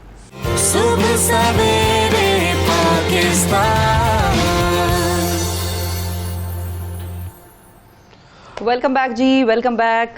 गुज़िश्ता दिनों बड़ी बात हुई कनाडा और इंडिया के हवाले से। इंडिया और पाकिस्तान की बात करनी है शिफा। मैच है कल मैच है। अब चलें इसका फिर अब कुछ करते हैं हम कि क्या हो सकता है। उम्मीदें वो क्या है, पेवस्ता रहे शजर से उम्मीदें बाहर। हमारी उम्मीद है इंशाल्लाह। बस यस। हाँ बहरहाल आप क्या कह रही थी? मैं कह रही थी इंडिया और भारत, उनके दरमियान भी एक मैच चल रहा है। इंडिया और कनाडा और भारत इधर उधर निकल गई ना। कनाडा और भारत फोकस रखें। और जिस सेगमेंट में बात हो रही है इधर उधर आप क्रिकेट पे निकल जाती हैं। मैं तो खैर नहीं निकलती, आपको दिल के बहलाने को ख्याल अच्छा है गालिब। चले खैर, कनाडा और इंडिया के हवाले से एक बातचीत चल रही है और वो ये है कि गुज़िश्ता दिनों कनाडा में एक सिख रहनुमा हरदीप सिंह निजार के कत्ल पर भारत और कनाडा के दरमियान बड़ी ज़बरदस्त कशीदगी देखने में आई और उसकी शुरुआत भी हो गई। कमी के आसार उसमें खैर अब तक दिखाई तो नहीं दे रहे। इस झगड़े के दौरान इंटेलिजेंस मालूमात फराहम करने वाले एक इदारे का बार बार जिक्र सुनने में आया और बहुत कम उसके बारे में मालूमात दस्तयाब थी लोगों को। जब हमने इधर उधर लोगों से ज़रा पूछा तो हमें यह एहसास हुआ कि लोग जानते नहीं हैं इस इदारे के बारे में, और इसका नाम है 5 आइज़, 5 आंखें जी, 5 आंखें। अच्छा, मीडिया के मुताबिक बेसिकली यही इदारा था कि जिसने कनाडा को सबूत फराहम किए कि हरदीप सिंह के कत्ल में भारत का हाथ है। तो कनाडा में जो अमेरिकी सफ़ीर डेविड कोहन है उन्होंने भी एक इंटरव्यू में इस बात की तस्दीक की है। तो हम आपको आज बताते हैं कि भाई ये इदारा 5 आइज़ क्या है, कौन कौन से ममालिक शामिल हैं इसमें और ये क्या काम करता है। 5 आइज़ बिल्कुल 5 आइज़ जो है वो दरअसल 5 अंग्रेज़ी बोलने वाले जो ममालिक हैं उनके 20 मुख्तलिफ एजेंसियों का मजमूआ है। टोटल पता नहीं 20 है, उससे शायद ज़्यादा ही कुछ लिखा कब आ रहा था, लेकिन बेसिकली 20 तो ऑफिशियल है ना। बिल्कुल, और इनकी जितनी इंटेलिजेंस एजेंसीज हैं वो इस इदारे का हिस्सा हैं। इन ममालिक में ऑस्ट्रेलिया, कनाडा, न्यूजीलैंड, बरतानिया और अमेरिका शामिल हैं। 5 मुल्क हैं जो कि 5 आंखें बनाते हैं। 5 आंखें बनाते हैं, और इनकी जो सारी इंटेलिजेंस एजेंसीज हैं जो इंडिविजुअली इन मुल्कों में काम करती हैं या इनके बाहर काम करती हैं, वो सब एक इदारे या एक प्लेटफॉर्म पर मुत्तहिद होकर एक दूसरे के साथ, दूसरे ममालिक के साथ आपस में इंटेलिजेंस शेयरिंग ये इनकी होती रहती है। अच्छा, बेसिकली ये इदारा रेडियो, मसनूई सैयारों और इंटरनेट की निगरानी के जरिए खुफिया मालूमात इकट्ठी करता है, फिर ये जो 5 ममालिक हैं उनके साथ शेयर कर दिया जाता है। दूसरी जंग अजीम के दौरान बुनियादी तौर पर यह कायम हुआ था और बाद में इसे सर्द जंग के दौरान रूस के खिलाफ इस्तेमाल किया गया था। वो जो एलन ट्यूरिंग की फिल्म थी ना, वो जिसमें आपने देखा होगा, वो बड़ी सी एक मशीन बनाता है और वो जापानी और जर्मनी की अफवाज के खुफिया कोड उसको मिल जाते हैं, और फिर वो कोड मिलने के बाद उन दोनों ममालिक के मंसूबे अमेरिका और बरतानिया के पास वक्त से पहले पहुंच जाते हैं। तो बेसिकली 5 आइज़ का काम जो है वो एलन ट्यूरिंग की कामयाबी से मुंसलिक हो गया बेसिकली, और उस वक्त तक खुफिया मालूमात अमेरिका और बरतानिया के पास आती थी। फिर दूसरी जंग अजीम के बाद दोनों ममालिक ने बाकायदा एक मुआहदा किया, एग्रीमेंट किया। मुआहदे को तब जो मालूमात का तबादला था उसको एक रस्मी शक्ल दी उन्होंने, और 1948 में फिर कनाडा इस मुआहदे में शामिल हो गया, 1956 में ऑस्ट्रेलिया उसमें शामिल हुआ, न्यूजीलैंड उसमें शामिल हुआ, और ये 5 आइज़ बना ली। लेकिन ये इतना खुफिया मुआहदा था कि ऑस्ट्रेलिया के जो वजीर आजम थे उनको 1973 में जाके इल्म हुआ कि हाँ भाई ऐसी कोई डील, कोई कहानी है। इस तरह अंदाजा लगाए किस हद तक इसको खुफिया रखा गया और कितना ये एक सीक्रेटली काम किया गया। अच्छा, इस मुआहिदे को पूरी दुनिया से तवील अरसे तक छुपाया गया, और जाहिर है जिसकी मिसाल अभी अवैस ने आपको बताई कि वजीर आजम तक को नहीं पता था। 1999 में जाकर इन 5 ममालिक ने इसके जो वजूद है उसको तस्लीम किया, और 2010 में मुआहिदे के दस्तावेजात जो हैं वो सरकारी तौर पर रिलीज कर दिए गए थे। अच्छा, कनाडा का एक इंटेलिजेंस ऑफिसर है, उसने 2020 में एक आर्टिकल में ये इंकिशाफ किया था कि अमेरिका के जिम्मे अब जो रीजन बांटे हुए हैं ना, वो किस तरीके से कौन सा मुल्क जो है वो किस पर नजर रखे हुए हैं। बिल्कुल, अमेरिका के जिम्मे है रूस, शुमाली चीन और एशिया का ज्यादातर हिस्सा और लैटिन अमेरिका, वहां से वो खुफिया मालूमात इकट्ठी करता है। सही है। ऑस्ट्रेलिया जो है वो जनूबी चीन, भारत और उसके हमसायों पर नजर रखता है। बरतानिया बेसिकली निगरानी करता है बर आज़म अफ्रीका की और रूस की जो साबका रियासतें हैं उनकी जासूसी करता है, जिन्होंने आज़ादी ले ली है। न्यूजीलैंड जो है वो मगरबी बहरुल काहिल के ममालिक की निगरानी करता है, जबकि कनाडा रूस के जो कुतबी इलाके हैं उन पर नज़र रखता है। और यूँ ये पूरे जो 5 ममालिक हैं ये पूरी दुनिया से खुफिया मालूमात इकट्ठी करते रहते हैं। और रूस के टूटने के बाद बेसिकली जो 5 आइज़ था उसका फोकस चेंज हो गया था, वो फिर टेररिस्ट ऑर्गेनाइजेशंस की तरफ उसका फोकस हो गया, और चीन का जो असर व रसूख है उसकी तरफ उन्होंने फोकस करना शुरू कर दिया। तो बेसिकली ये जो इदारा है इससे सिख रहनुमा से कत्ल से होने वाली पहली जो गुफ्तगू है वो आई होगी इसके पास कि भाई ये गेम चल रहा है, और तमाम मालूमात फिर कनाडा को ऑडियो वीडियो आई होगी, ऑडियो लीक इसकी हुई होगी, और बस फिर भारत के खिलाफ जो है वो ये केस बन गया। आप देखते हैं कि ये मामला जाता कहाँ पर है, क्योंकि मामला इंडिया का है और इंडिया के भी जो खैर खा हैं वो भी बहुत हैं। बिल्कुल, लेट्स सी लेकिन दूसरी तरफ बहरहाल जो काम की बात है, असल जो पॉइंट की बात है, जो अहम तरीन इस मामले में पूरी जो हमने आपसे बात की कि दूसरी तरफ अहम तरीन बात यह है कि कल मैच है पाकिस्तान का इंडिया का, उसकी मालूमात कर लो कोई भाई, सही बता रहा हूँ। आप अगर आज बोलेंगे नहीं भी ना कि कल मैच है तो भी हमें आपको देख के पता चलता रहेगा कि कुछ तो है जिसकी पर्दादारी है। भाई ये नहीं लिए शर्ट, बिल्कुल पैसे सही है, सही है, अच्छी शर्ट है। यस, बिल्कुल सही। खेलने का तो मूड नहीं हो रहा, नहीं खेलने का मूड नहीं हो रहा, जो खेलने गए हैं वो अच्छा खेलने, बस दुआ करने का मूड हो रहा है उनके लिए। बिल्कुल सही है, तो बस आसानी करे हमारे लिए, अच्छा मैच हो जाए, हम जीत जाए बस। यस, आमीन आमीन, बिल्कुल ऐसा ही है। बस वही मैच याद आता है, वो जो 10 विकेटों से नहीं जीता था पाकिस्तान T20 वाला। हाँ बिल्कुल, जो बस वो क्या माहौल था, और जब हम जीते तो बस क्या खुशी थी, बस वैसे ही खुशी चाहिए मुझे कल। बिल्कुल, अल्लाह करे। नाज़रीन वक्फा ले लेते हैं, वक्फे के बाद दोबारा हाजिर होते हैं। सुबह सवेरे पाकिस्तान। वेलकम बैक जी, सुबह सवेरे पाकिस्तान में एक मरतबा फिर खुश आमदीद। एक और शख्स का जिक्र करना आज बड़ा ज़रूरी है, और वो शख्स पाकिस्तान के एक बड़े मशहूर कव्वाल रहे, और चूँकि वो 1992 में जब हम वर्ल्ड कप जीते थे तो उस वक्त उनकी कव्वालियाँ बड़ी चलती थी वहाँ पर, तो आज इत्तफाक से उनकी सालगिरह का दिन भी है। और परवेज़ फ़तेह अली ख़ान साहब जो कि पाकिस्तान के नामवर, दुनिया के नामवर तरीन कव्वाल परवेज़ फ़तेह अली ख़ान साहब, जिनको हम सब जानते हैं फ़तेह अली ख़ान साहब के नाम से, वो जी लायलपुर फैसलाबाद में वो पैदा हुए और 13 अक्टूबर 1948 को, यानी कि पाकिस्तान बनने के 1 साल बाद फैसलाबाद में पैदा हुए। उस वक्त लायलपुर कहा जाता था और वहीं से उनकी शोहरत का आगाज हुआ। कव्वाली का शहंशाह जिसे हम कहें, शहंशाह कव्वाली, और ये बात सारी दुनिया ने मानी। मतलब अगर आप उनकी वीडियोस देखें जो उन्होंने वोमैड फेस्टिवल में परफॉर्म किया, जो उन्होंने दुनिया के मुख्तलिफ जगहों पर परफॉर्म किया, जापान में जिस तरीके से जब वो गए तो उन्हें सिंगिंग बुद्धा का खिताब दिया गया। उसके अलावा दुनिया की बहुत बड़ी बड़ी इंटरनेशनल यूनिवर्सिटीज़ हैं म्यूज़िक की कि जहाँ पर वो एक विजिटिंग आर्टिस्ट के तौर पर जाते थे, लोग उनसे सीखते थे। एक जिसको आप कहते हैं कि पिनिकल ऑफ हिज वर्क, जिसको दुनिया माने कि हाँ ये काम अगर किसी ने किया है तो इस शख्स ने जितना बेहतरीन काम किया उससे बेहतर कोई और नहीं कर सकता। बिल्कुल, ये लेवल था नुसरत फ़तेह अली ख़ान साहब का कव्वाली की दुनिया में जो काम उन्होंने किया। और फिर जब पीटर गैब्रियल, वो जो लास्ट टेम्पटेशन ऑफ क्राइस्ट जो मूवी थी जिसके साथ उन्होंने फिर कोलैबोरेट किया पीटर गैब्रियल के साथ, उसका साउंड ट्रैक दिया, और फिर पीटर गैब्रियल के साथ जो उनके एल्बम्स आए, जिस तरीके से उन्होंने कव्वाली को फ्यूजन में उसका एक फ्यूजन जो नज़र आया हमें, कव्वाली और फिर उधर का म्यूज़िक और हमारा ये कव्वाली म्यूज़िक, और इसका जो एक हसीन इम्तिजाज दुनिया ने देखा। तो हम तो बहुत पहले से इनको जानते थे, मानते थे, और हम में से भी बहुत सारे ऐसे थे जिन्होंने पीटर गैब्रियल के बाद जाना, इनको बाद जाना बिल्कुल। लेकिन ये जब वो आया था ना द मस्त कलंदर मस्त मस्त, तो वो पीटर गैब्रियल के साथ था, तो उस वक्त इनकी शोहरत जो है वो फिर वो ज़बान ज़दे आम हो गई फिर। बिल्कुल बिल्कुल, और इंटरनेशनल लेवल पे फिर वो उस वक्त बिल्कुल ही एक जाकर छा गए। और फिर उसके बाद भारत में उन्होंने बड़ा काम किया, और भारत में भी कई ऐसी फिल्में हैं जो कि वहाँ के बड़े बड़े आर्टिस्ट पर वो गाने पिक्चराइज हुए। और वहाँ के आर्टिस्ट ऐश्वर्या राय का जो एक गाना था वो बड़ा मशहूर, वो इनके साथ कोई जाने कोई ना जाने, और बड़ा मशहूर गाना। और फिर उस खैर नुसरत फ़तेह अली साहब की क्या ही हम बात करें।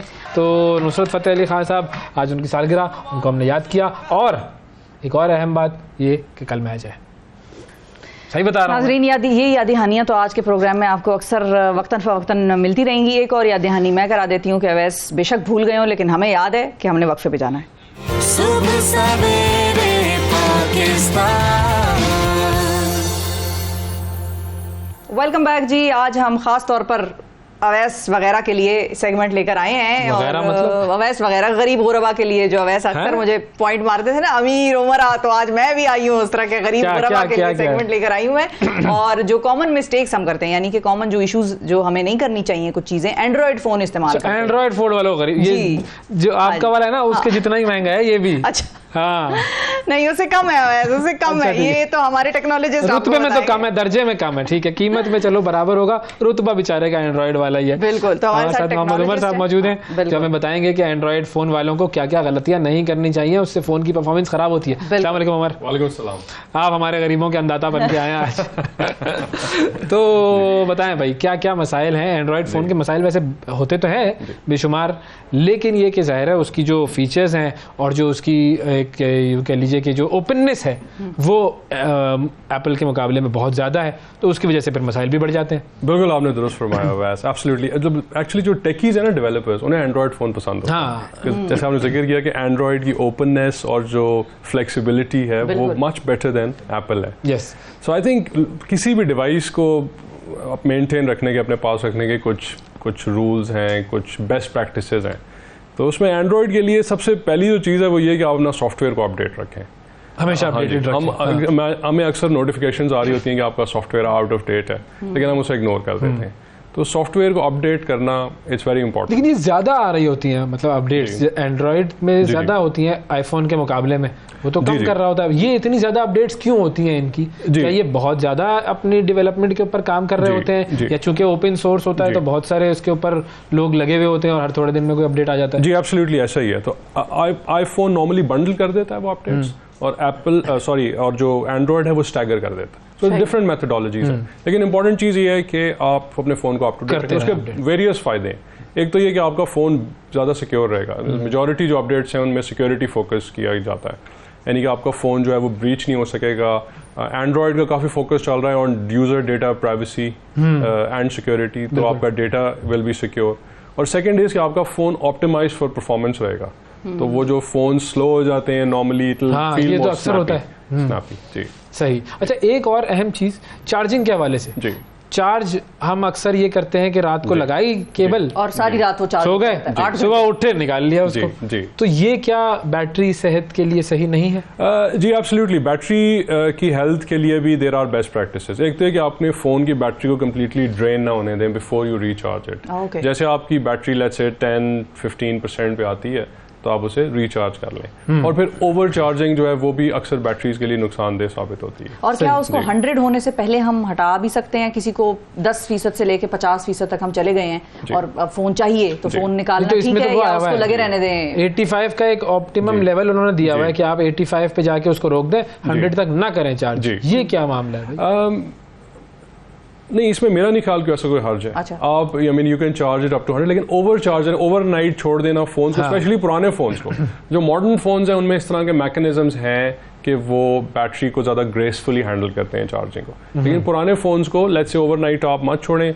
जैसे फ़ोन आपका ऑप्टिमली चार्ज हो जाता है, it's enough 85% plus, plug it out and use it. इसके अलावा of course there are other things as well, जिसमें आपकी जो स्टोरेज है फ़ोन की वो काफ़ी गैर ज़रूरी चीज़ें होती हैं अक्सर आपके फ़ोन्स में, हमें इंक्लूडिंग माई। हाँ, बिल्कुल। तो उसमें आपकी जो फोटोज़ हैं, व्हाट्सएप में आप देखेंगे मीडिया मैनेज कैसे करना है, उसे डिलीट कर लें, फ़ोटोज़ को ऑप्टिमाइज़ कर लें।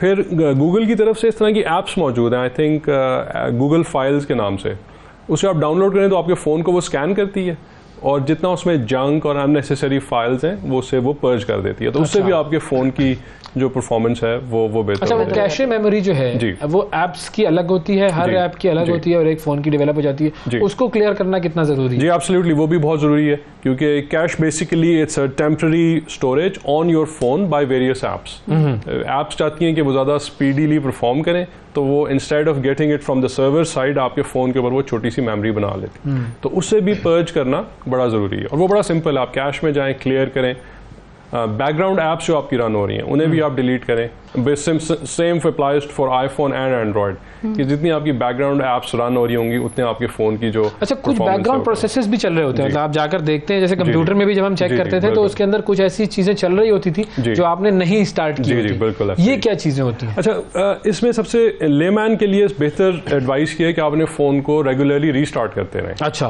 तो instead of looking into processes, क्योंकि एंड्रॉयड चूंकि कैपेबिलिटी देता है डेवलपर ऑप्शंस की, so you don't want to mess up with your phone too much. लेकिन लेमैन के लिए बेहतर ये है कि instead of getting into developer options आप अपने फोन को रीस्टार्ट करते हैं every now and then. Restart करना तो हर चीज़ का है। अब बचपन में कंप्यूटर जब पहले लिया था, कोई मसला हो उसको रीस्टार्ट कर दो। जी, यही होता है ना। ये टेक वर्ल्ड में आज भी है। आई मीन आप एआई और मशीन लर्निंग, डीप लर्निंग की बात कर रहे हैं, लेकिन जो हमें ऑन ग्राउंड इश्यूज आते हैं, sometimes you know kick the server और restart it so it comes back again. ला दो उसको, सही हो जाएगा वो। बिल्कुल, एक आधा मुक्का भी कभी मार देते हैं। जी बिल्कुल सही है, ठीक हो गया। अच्छा, कुछ हम गलतियां ये करते हैं कि ऐप्स इंस्टॉल करते हैं तो हमारे पास मैसेज आता है कि जी ये किसी ऐसी सोर्स से है जो क्रेडिबल नहीं है। ये मामला क्या होता है? और कुछ ऐसी ऐप्स होती हैं जो इंस्टॉल करनी पड़ती हैं, एपीके फाइल्स आपने कहीं से डाउनलोड की। हाँ जी, ये बड़ी इंपॉर्टेंट चीज़ है और उस पर अटेंशन देनी चाहिए कि आप जब भी ऐप्स इंस्टॉल करें तो make sure it's from a credible publisher, वो एक क्रेडिबल सोर्स है। एंड प्रेफरेबली ये कैसे पता चलेगा? बेसिकली जब आप प्ले स्टोर में जाते हैं तो आपके पास उसकी रेटिंग्स आ रही होती हैं ऐप्स की और आपके रिव्यूज़ आ रहे होते हैं, कितने लोगों ने डाउनलोड किया हुआ है। सो ऐसी ऐप्स जो कि ज़्यादा लोगों ने डाउनलोड की हो, उसके अच्छे रिव्यूज़ हों, 5 आउट ऑफ उसका स्कोर होता है, स्कोर उसका अच्छा होना चाहिए, रिव्यूज़ अच्छे होने चाहिए और तभी उसे डाउनलोड करें। अच्छा, कुछ ऐसी चीज़ें भी होती हैं जो हम गूगल के थ्रू या वेबसाइट पे जाते हैं, ब्राउजिंग कर रहे होते हैं, तो वो हमें किसी खास वेबसाइट की तरफ जाने नहीं देता और वो कोई आपने कोई बुकिंग करानी है या कोई ऐसी चीज़ है तो वो कहते हैं कि वेबसाइट सेफ नहीं है और किसी और फ़ोन से जब हम उसको एक्सेस करें तो वो जाने देता है। ये क्या डिफरेंस होता है? मतलब एक ही कंपनी का एक ही जैसा फ़ोन, और अगर एंड्रॉयड की हम बात करें अक्सर जो नॉन इनक्रिप्टेड आपकी वेबसाइट्स हैं ना, आपकी वेबसाइट्स ऐसी होती हैं जिनके यूआरएल लिखा हो तो साथ एक ताले का निशान जी।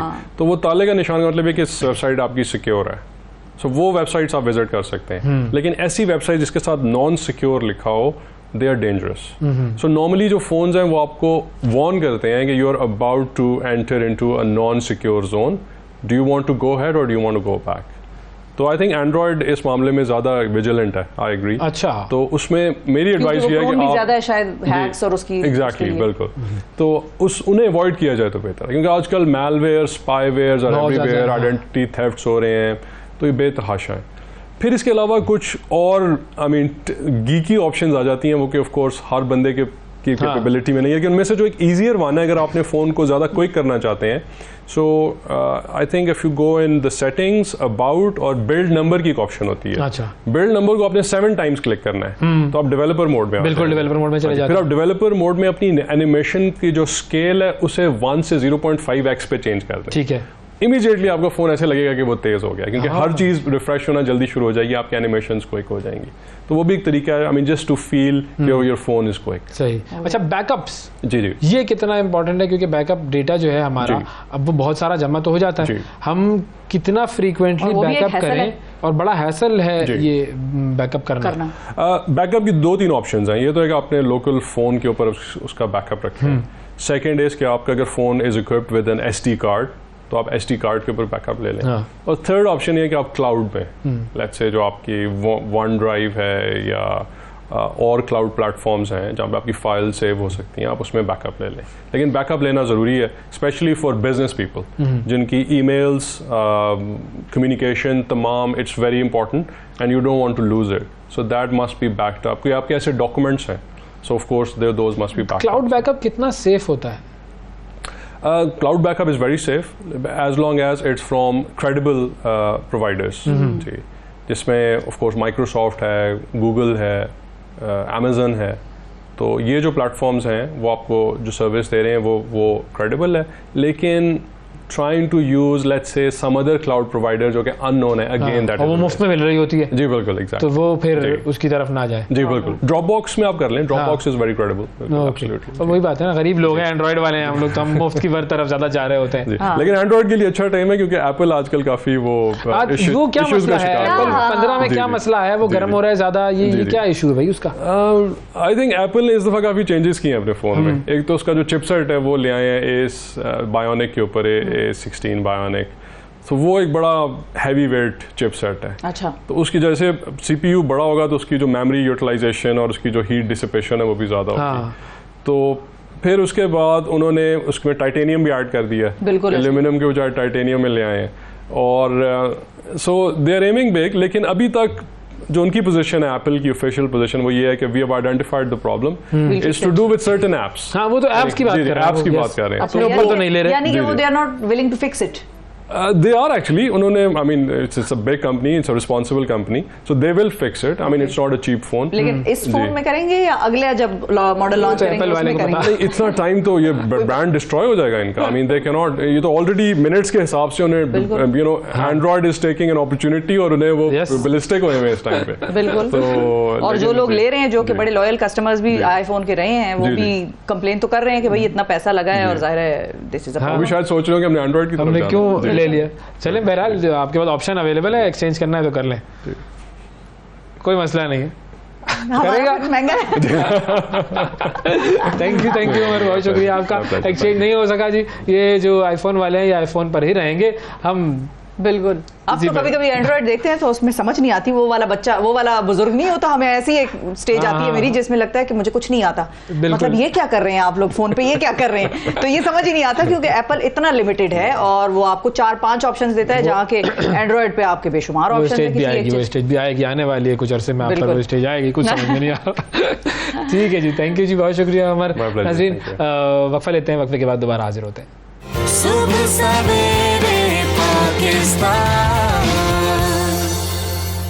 वेलकम बैक सुबह सवेरे पाकिस्तान में एक मरतबा फिर खुश आमदेद।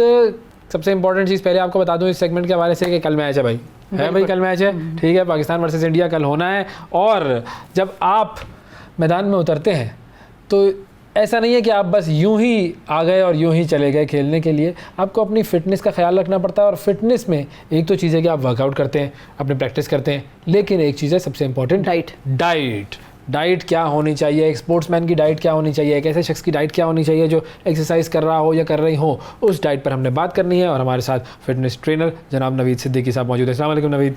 वालेकुम अस्सलाम। कैसे हैं आप? अल्हम्दुलिल्लाह, आप बताएं ठीक है? बिल्कुल ठीक। कल फाइट है, पाकिस्तान इंडिया की फाइट है। इश्क वाला सीन ना लगे, अल्लाह ना करेगा, ऐसी बातें ना करो भाई। देखो लेकिन उस फाइट से पहले कोई इंपॉर्टेंट डाइट होनी चाहिए।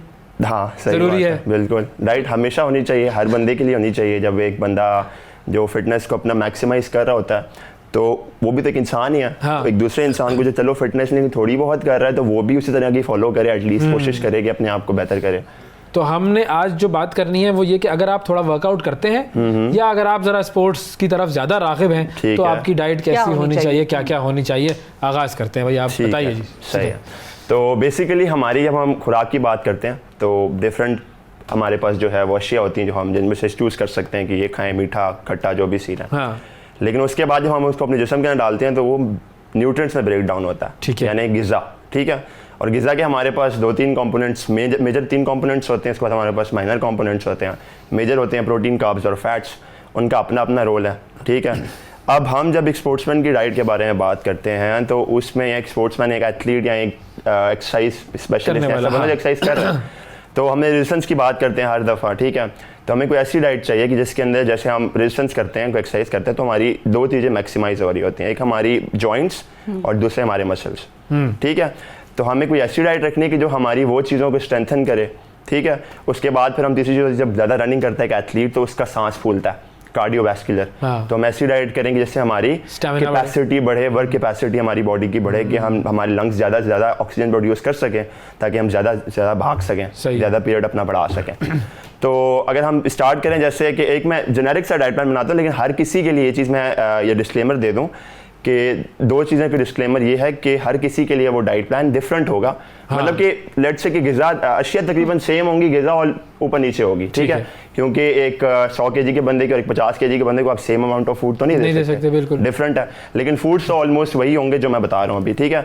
हाँ, लेकिन एक केस हो सकता है कि किसी को किसी पर्टिकुलर ग़िज़ा से एलर्जी हो, कोई बीमारी हो, उसको डाइटिशियन से कंसल्ट करना चाहिए कि क्या मैं ये चीज़ खाऊँ या ये चीज़ ना खाऊँ, ठीक है। लेकिन जो मैं भी आपको बताऊँगा एक रूटीन, वो 99% ऑफ द पॉपुलेशन के लिए कर सकते हैं आप, ठीक है।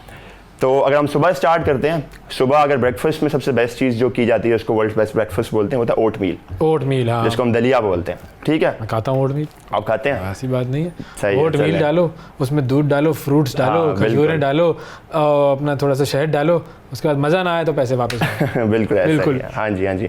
लेकिन हम सिर्फ चलिए फिलहाल दलिया को बात करते हैं, ठीक है।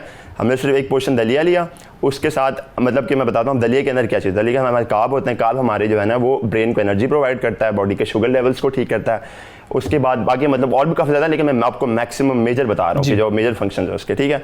उसके बाद हमारे पास साथ में होना चाहिए अंडे, ओके, ठीक है। अंडे आपकी प्रोटीन की इंटेक पूरी करेगा, जो अंडे की सफ़ेदी होगी उसमें प्रोटीन मिलेगी आपको, जो जर्दी होगी उसके अंदर आपको फैट्स मिलेंगे जो कि आपके ऑर्गन्स को एनर्जी देंगे, ऑर्गन्स के लिए मतलब एक ग़िज़ा काइंड ऑफ, ठीक है।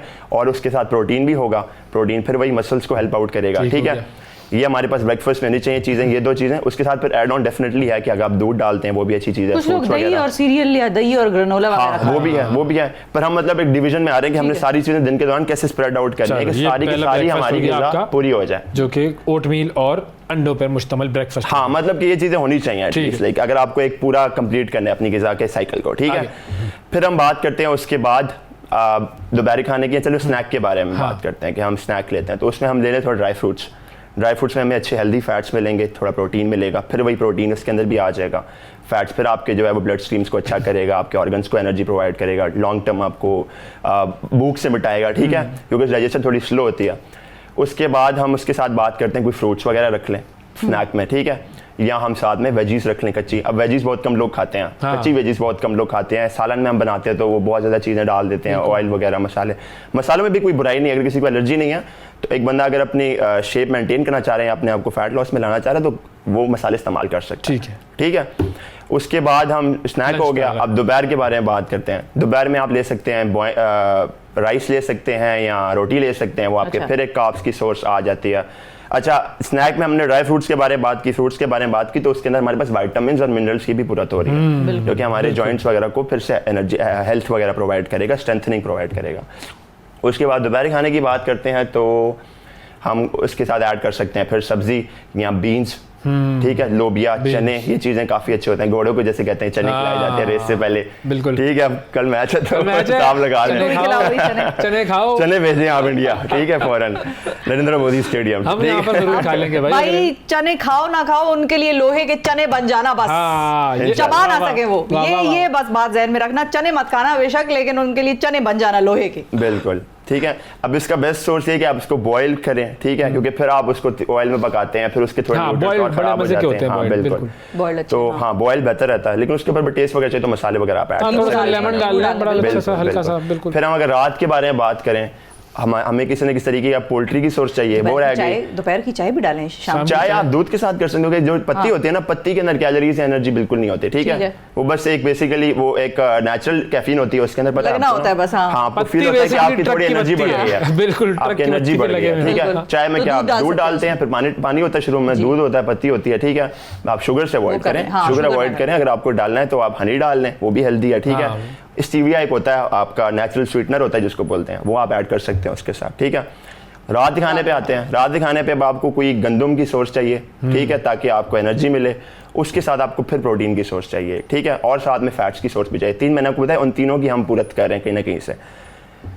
अगर हम फैट की सोर्स बात करते हैं मेजर, तो हम दही ले लें। रात को ज़्यादा लोग दही खाते हैं, ठीक है, दही ले लें या दूध पी लें। उसके साथ हम जो है वो चिकन या कोई मीट, ठीक है, कोई गोश्त की सोर्स खाएं, ठीक है।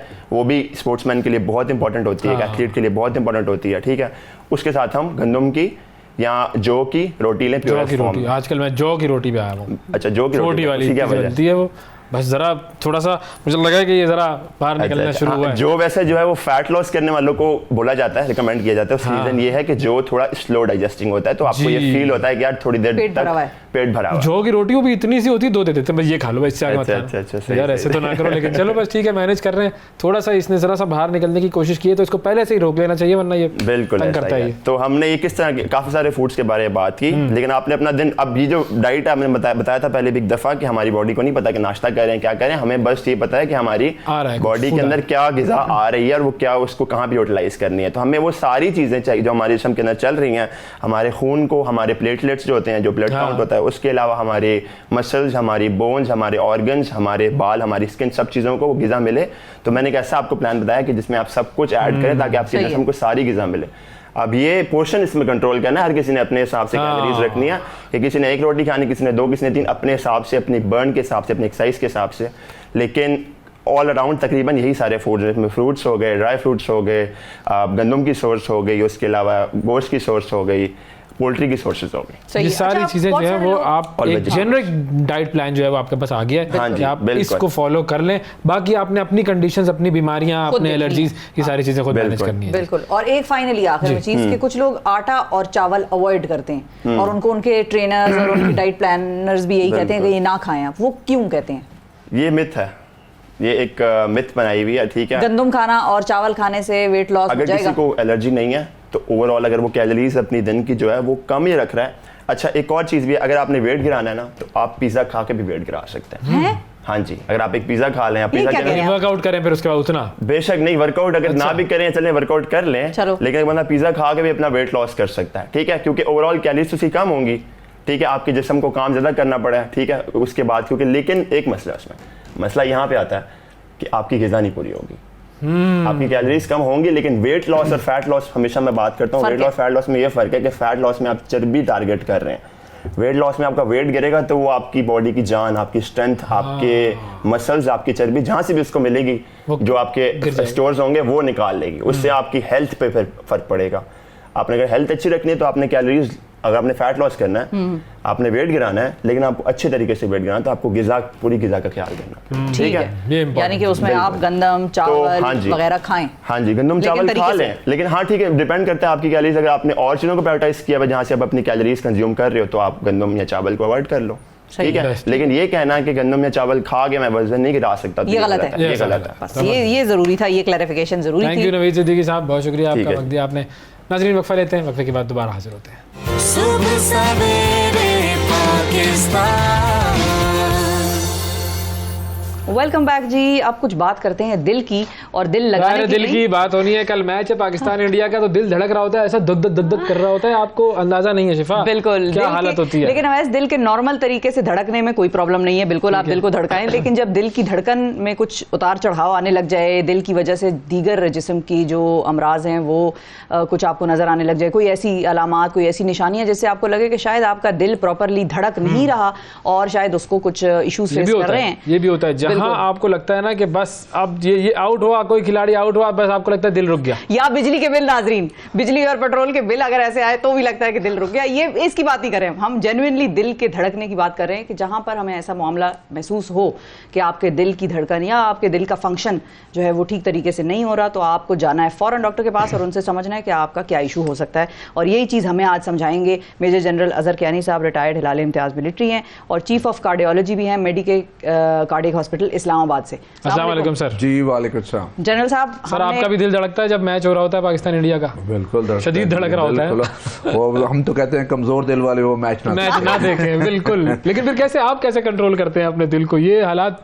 जो कल होंगे? मैं कहता हूँ कि अच्छा जी मैं जरा वॉशरूम से होके आता हूँ। सही है, ये भी सही है। होता है कि वो जो आपको अगर आप उसका इफेक्ट शुरू हो गया और आपने फील करना शुरू कर दिया और आपकी दिल की धड़कन तेज हो गई और अगर आपको सीने में दर्द होना शुरू हो गया, देन उस मैच से उठ के बाहर। लेकिन ये वैसे हो सकता है क्योंकि इतनी ज्यादा एक्साइटमेंट होती है। बहुत सारे लोगों को उस मैच के जब वो पीक होता है और जब कोई आउट हो रहा होता है या आपका स्कोर बन रहा होता है, उसके दौरान हार्ट अटैक होता है और उस वक्त वो हॉस्पिटल, क्योंकि लोग उस वक्त काफी टेंशन होती है, टेंस होते हैं, मेडिसिन भी ली होती है, लेकिन इसके बावजूद आपको ये प्रॉब्लम हो जाता है कि जहां पे स्ट्रेस होगा वहां पे आपको मतलब फिर ये डॉक्टर्स वैसे एडवाइस करते हैं अगर किसी को दिल का कोई मर्ज लाहक है तो आप इस तरह की जैसे मैच वगैरह या इस तरह जी वो हाई स्ट्रेस जोर दिल वाले इंडिया और पाकिस्तान का मैच ना देखें ये तय है भाई। या अदरवाइज भी डॉक्टर्स ये एडवाइस भी करते हैं कि बुरी खबरें इनको ना बताएं ज्यादा, इनसे वो इन्फॉर्मेशन छुपाएं जो कि इनको स्ट्रेस और एंजाइटी। हाँ, फिल्मों में देखा अक्सर मैंने, ये भी होता है। नहीं जी, वो एक्चुअली वो देखना होता है जी, स्ट्रेस का भी एक्सट्रीम होता है ना, जब सडन किसी की डेथ हो जो आप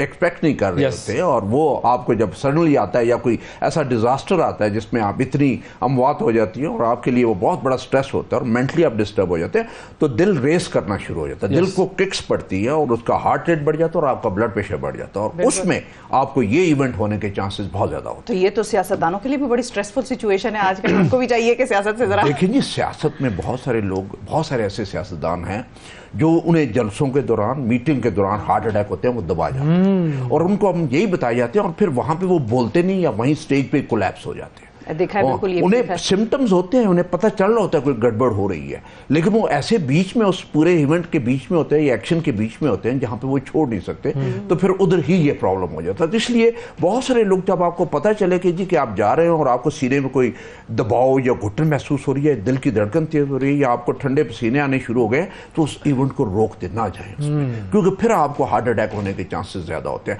ये देखिए, मरीज को बहुत जल्दी पता चल जाता है कि उसे कोई गड़बड़ हो रही है और अगर वो टाइमली एक्शन ले ले और वो एक्शन रोक दे और वो फिजिकल एक्सर्शन या मेंटल एक्सर्शन रोक दे, तो उस इवेंट से या उस हार्ट अटैक से बचा जा सकता है। बिल्कुल सही है। अच्छा, अब कौन सी ऐसी चीजें हैं जो आमतौर पर हमने, दिल का ऐसा एक ऑर्गन है कि हमने बहुत बात भी की है, बहुत सुना भी है, बहुत सारे घरों में इस तरह के मसाइल भी होते हैं, दिल का वॉल्व बंद हो गया भाई उसको खुलवाना है, ये वो फैटी थिंग्स ज्यादा ना खाएं, इस तरह का। लेकिन कौन सी ऐसी चीजें डॉक्टर साहब जो आप हाईलाइट करेंगे कि हम शायद दिल के बारे में उस तरह से नहीं जानते और समझते जिस तरह से हमें समझने और जानने की जरूरत है? देखिए, हमें आई थिंक ये जो प्रोग्राम आपका, इसकी वसातत से पब्लिक को, नाज़रीन को ये चीज़ बताने की ज़रूरत है कि इस वक्त सबसे ज़्यादा अमवात पूरी दुनिया में दिल की बीमारियों की वजह से हो रही हैं और उसमें से 80% जो अमवात है पाकिस्तान वाले खित्ते वाले एरिया में। अच्छा, यहाँ पे हार्ट अटैक ज़्यादा हो रहा है, साउथ ईस्ट एशिया में, जिसमें पाकिस्तान, इंडिया, बांग्लादेश, नेपाल, भूटान, श्रीलंका ये शामिल है। इन सब क्योंकि हमारी नालियाँ छोटी हैं, उनका डायामीटर छोटा है और डायमीटर जब छोटा है तो उसमें जब चर्बी आके इकट्ठी होती है या कोलेस्ट्रॉल इकट्ठा होता है वो जल्दी बंद हो जाती है। तो ये कोई जेनेटिक मसला है, ये जेनेटिक मसला। इसलिए हमारे यहाँ जो दिल की बीमारी है वो बाकी वेस्टर्न पॉपुलेशन के मुकाबले में 10 से 15 साल पहले आ जाती है और जब आती है तो इसकी शिद्दत उनके मुकाबले में ज्यादा होती है, यानी अमवात भी ज्यादा होती हैं और कॉम्प्लिकेशंस भी ज्यादा होती हैं। तो इसलिए हमारे लिए जो हमारा ये एरिया है, इसमें सबसे ज्यादा जरूरी है कि हम बहुत ज्यादा, उनसे ज्यादा एहतियात करें, खाएं कम और ज्यादा चलें और मोटापा कम हो और फिजिकल एक्सरसाइज ज्यादा हो, नींद आपकी 6 से 8 घंटे पूरी हो, अननेसेसरी स्ट्रेस ना हो, सिगरेट पीते हो तो वो बंद कर दें, खाना अपना इतना सादा रखें जिसमें सब्जी और सलाद और फ्रूट का इस्तेमाल ज्यादा हो, गोश्त का इस्तेमाल कम हो और चिकनाई कम होनी चाहिए। ये तो बेसिक वो चीजें हैं जो कि आप किसी भी रीजन में वो कर ले, लेकिन हमारे वालों को ज्यादा करने की। अच्छा, ये चीजें लेकिन किस एज पे फोकस कर ले हम, कि उसमें तो आप ये जरूर ही कर लें, क्योंकि अक्सर ऐसा होता है कि हम देखते हैं भाई वो यंग एनर्जेटिक लोग जो हैं, यंगस्टर्स हैं, वो गोश्त की मिकदार, क्योंकि थोड़ा सा प्रोटीन ज़्यादा लेना है उनको, को वर्जिश भी कर रहे हैं, तो वो फिर किस एज में इस चीज़ को मद्देनज़र रखना चाहिए कि ये तो आप ज़रूरी कर लेना चाहिए? देखिए, हमारे पास बहुत सारे ये आपके यंग एज पे एथलीट्स, बॉडी बिल्डर मसल बनाने की कोशिश करते हैं, फिजिक अपनी ठीक करने की कोशिश करते हैं और उसमें प्रोटीन का बहुत ज़्यादा इस्तेमाल करते हैं। और उसमें से चंद एक जो हमारे पास टेस्ट के लिए आज पता चलता है, जिनका तो कोलेस्ट्रॉल बहुत ऊपर चला गया, ये अंडे खाने से, दूध पीने से, गोश्त खाने से कोलेस्ट्रॉल ऊपर चला गया और यूरिया क्रेटिनिन ऊपर चला गया, किडनी के टेस्ट खराब हो गए। वो जी चीज़ें हैं ना, ये जितने लोग हैं जो जिम करते हैं और मसल बनाते हैं और बॉडी बनाते हैं, उन्हें चाहिए कि जब भी अगर ऐसी कोई चीज़ खाएं तो उसके पीरियडिक, उससे पहले शुरू करने से पहले टेस्ट करवा लें, और वो खाने के बाद और एक्सरसाइज के बाद टेस्ट करवा लें, ताकि अगर वो ख़राब हो जाए तो उस डाइट को भी कंट्रोल करें और उसका जो है कोई ना कोई अगर उसकी दवाई की ज़रूरत है तो वो लेनी चाहिए। तो ये जो मसला है ना कि आप यस प्रोटीन वगैरह खाएँ, फिजिकल एक्सरसाइज होनी चाहिए, लेकिन जो आपके लिए कुदरती इलाज, आपकी हर बीमारी का इलाज है, ना सिर्फ दिल की बीमारी है या ब्लड शुगर की बीमारी है या ब्लड प्रेशर की बीमारी है, कैंसर है, हाँ। जो कुदरत ने इलाज दिया हुआ है वो सब्जी और फ्रूट में चाहिए, वो कुदरत ने उसी में ही इलाज रखा हुआ। जितना आप सब्जी और फ्रूट इस्तेमाल करेंगे अपने खाने में, वही आपका इलाज चलता है। कई दफ़ा तो एंटीऑक्सीडेंट्स और इन सब्जी और फ्रूट में ऐसे एलिमेंट्स होते हैं कि वो जब आप खाते हैं तो वो होमिन करते हैं जहाँ पे कोई कैंसर सेल या एबनॉर्मल सेल्स, वहां पे जाकर उसे हिट करते हैं, उसे किल कर देते हैं। और ये वाली जो कुदरत ने उसी में शिफा रखी है, आपकी ग़िज़ा में शिफा रखी। हम तो ग़िज़ा को हम खराब करते हैं, अदरवाइज जो कुदरत ने जो अवेलेबल है आपको नेचर में, वही आपका ग़िज़ा है और वही आपका इलाज है। तो ये वाली जो बेस्ट है, जो ग्रीन चीज़ें हैं, जिसमें वेजिटेबल सब्जी है, सलाद है आपका और फ्रूट, ये इसमें आपका इलाज, और इसका ज़्यादा से ज़्यादा आपको इस्तेमाल करना चाहिए। गोश्त का कम इस्तेमाल करना चाहिए, डेयरी प्रोडक्ट्स लें लेकिन थोड़ी मकदार में इस्तेमाल करें। बेकरी की चीज़ें, कोल्ड ड्रिंक्स, फास्ट फूड कभी ये तो जीरो कर दो। हाँ, ये जीरो। ये देखें, अगर बच्चों ने खानी भी है तो 2 हफ्ते में एक दफ़ा चले जाए, और अगर कोई ज़्यादा बच्चों का वजन ज़्यादा है तो महीने में एक दफ़ा चले जाएं। कोशिश ये करें इसके अवॉइड करें कि इसमें इतनी ज़्यादा कैलोरीज हैं, इतनी चर्बी है कि इसमें बड़ी जल्दी बच्चों में और आप में मोटापा आता है। हमारे तो लोग कभी कभार का मतलब समझते हैं, मैं दिन में एक दफ़ा ही करता हूँ, मैं तो ये भी करते हैं हमारे यहाँ तो लोग 24 घंटे में सिर्फ एक दफ़ा किया है मैंने। तो ये भी तो मसाइल हैं हमारे। अच्छा, जो आप बात कर रहे थे कुछ देर पहले कि कुछ ऐसे, जैसे मिसाल के तौर पे कोई जलसे में कोई शख्स है, तकरीर कर रहा है, हाई टेंस माहौल है, उसको पता चल जाता है कि ये मामला कुछ हो रहा है, वो क्या साइंस होती है कि आपको पता लगे कि अब शायद कुछ गड़बड़ हो रही है? हर एक देखिए, जब आप तकरीर कर रहे हैं, कुछ नहीं होता, आप तकरीर कर रहे हैं एंड सडनली आपकी टांगों में से थोड़ी सी कमजोरी या जान जाती हुई नजर आती है, या आपको थोड़े से जिस्म में पसीने, ठंडे पसीने आने शुरू हो जाते हैं और आप वीकनेस महसूस करते हैं, या सीने पे थोड़ा सा प्रेशर आ जाता है, घुटन सी महसूस होती है, या गले पे या जबड़े पे या बाजू में दर्द आना शुरू हो जाता है, या आपको महसूस होता है कि आपके दिल की धड़कन थोड़ी सी तेज़ हो गई है, और ये अलामत है कि अब वहाँ पे रुक जाएं, पानी के लिए रुक जाएं, या थोड़ी देर के लिए कुर्सी अगर नज़दीक कोई पड़ी है वहाँ पे 2 मिनट 3 मिनट बैठ जाएं, रेस्ट करें और फिर उसके बाद आप दोबारा शुरू करें। ये वार्निंग आपको मिलती है, और जब ये वार्निंग मिले आप कोई भी काम करें, फॉर दैट मैटर आप कोई फिजिकल एक्सर्शन कर रहे हैं, आप कोई स्पोर्ट्स कर रहे हैं, आप किसी जगह पे किसी मीटिंग में बैठे हुए हैं, ऐसी चीज़ होती है, तो मैं तो हमेशा अपने मरीजों को कहता हूँ कि कई दफ़ा वो नहीं चाहते कि वो मीटिंग छोड़ के तो कहीं और चले जाएँ और वो लोगों को बताएं जी मुझे कोई प्रॉब्लम हो रहा है इसलिए मैं जा रहा हूँ, क्योंकि जब प्रॉब्लम होता है तो वो भी एक इशू बन जाता है। तो मैंने कहा खामोशी से मीटिंग में से उठ के कह दीजिए 1 मिनट में ज़रा वॉशरूम से होके आता। मैंने कहा वॉशरूम जाएं, 5 मिनट रिलैक्स करें, अगर आपके पास एंजियोस्टेटिस बात कीजिए रखे, जब तबीयत बेहतर हो तो फिर आ जाए, क्योंकि वो ऐसा प्रेशर होता है वहाँ पे पब्लिक का या मीटिंग का ऐसा प्रेशर होता है कि आपको बीच में वो गैप या वो रेस्ट मिलता ही नहीं है। अच्छा, और उसको अगर रोक लें तो आप हार्ट अटैक से बच सकते हैं। सिम्टम्स की भी डॉक्टर साहब कुछ लोगों को समझ नहीं आती, मिसाल के तौर पर अब तो हम देखते हैं कि यंग अफराद में भी बड़ा हार्ट का एक प्रेवलेंट इशू चल रहा है और नजर आता है। अब आम तौर पे एक बंदा घर में बैठा है जो अपेरेंटली बिल्कुल ठीक है, उसको माइन्यूट सी कोई छोटी मोटी ये शुगर या हाई ब्लड प्रेशर का होगा, लेकिन कोई ये सोचता नहीं है, चेस्ट में दर्द हो रहा है, पेट में दर्द हो रहा है, वो कहेंगे गैस है, अगर जबड़े वबड़े में दर्द हो रहा है या गर्दन में, वो कहेंगे शायद मैं गलत सोया, तकिया ठीक नहीं था इसलिए शायद है, बाजू में दर्द होगा वो कहेगा शायद मैंने कोई भारी चीज उठा ली, तो वो अपने आप को ये जवाब दे रहा होता है कि मैं ठीक हूँ। तो फिर कैसे ये पता चलेगा कि आप फौरन हॉस्पिटल जाएं? जो आपने डिस्क्राइब किया ना, एग्जैक्टली यही, और मरीज की अपनी एक्सप्लेनेशन होती है कि ये इस वजह से हो रहा है, और हमारे पास जब पहुंचता है तो फुल फ्लैज हार्ट अटैक करवा के पहुंचता है। वो इतना लेट हो चुका होता है। हालांकि अगर आप शुरू के मिनट्स या पहले घंटे में पहुंच जाए अस्पताल और आपकी ट्रीटमेंट शुरू हो जाए, चाहे वो क्लॉट बस्टर इंजेक्शन हैं, चाहे हम एंजियोग्राफी और एंजियोप्लास्टी, आजकल तो बेस्ट इलाज ये है कि आप फ़ौरन ऐसे सेंटर में पहुंचे जहाँ पे फ़ौरन एंजियोग्राफी और आर्टरी बंद है तो 100% उसी वक्त स्टेंट डाल के आर्टरी खुल जाती है, आप बिल्कुल ठीक हो जाते हैं और हार्ट डैमेज नहीं होता। लेकिन जो पहले घंटे में पहुंच जाते हैं उनका हार्ट डैमेज ही नहीं होता, उसी तरह 100% इंटैक्ट रहता है, क्योंकि वो फ़ौरन नाली खुल जाती है और वो हार्ट अटैक जो नेक्रोसिस होता है, मसल जो डैमेज होता है, वो नहीं हो सकता। जितनी जल्दी आप हॉस्पिटल में पहुंचेंगे वो बहुत जरूरी है। दूसरा जो मैंने एक इमरजेंसी किट जी बताई हुई है कि आपके घर में डिस्प्रिन जरूर होनी चाहिए, आपके घर में जुबान की नीचे रखने वाली एंजिसेट जरूर होनी चाहिए।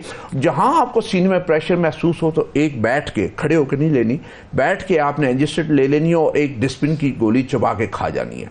एक पैच दोनों साथ जी, दोनों साथ, ठीक है। और उसमें डिस्प्रिन का ये काम है कि ये जब चबा के खाते हैं तो उसका एक्शन जल्दी शुरू हो जाता है और आपकी नाली को जब हार्ट अटैक जब आपको हो रहा होता है तो नाली पहले 80-90% बंद होती है, 10% खुली होती है, उसमें से फ्लो चल रहा होता है। जब हार्ट अटैक होता है तो वो 100% बंद हो जाती है। और डिस्प्रिन का काम है कि वो जो 20% 10% क्लॉट आया है उसको डिजॉल्व कर दे और फ्लो रेस्टोर हो जाए और आप उस हार्ट अटैक से बच जाए और आपको डैमेज ना हो, या आपको इतना टाइम मिल जाए कि आप हॉस्पिटल पहुंच जाए और आपकी ट्रीटमेंट शुरू हो जाए। तो ये हर घर में मौजूद होनी चाहिए।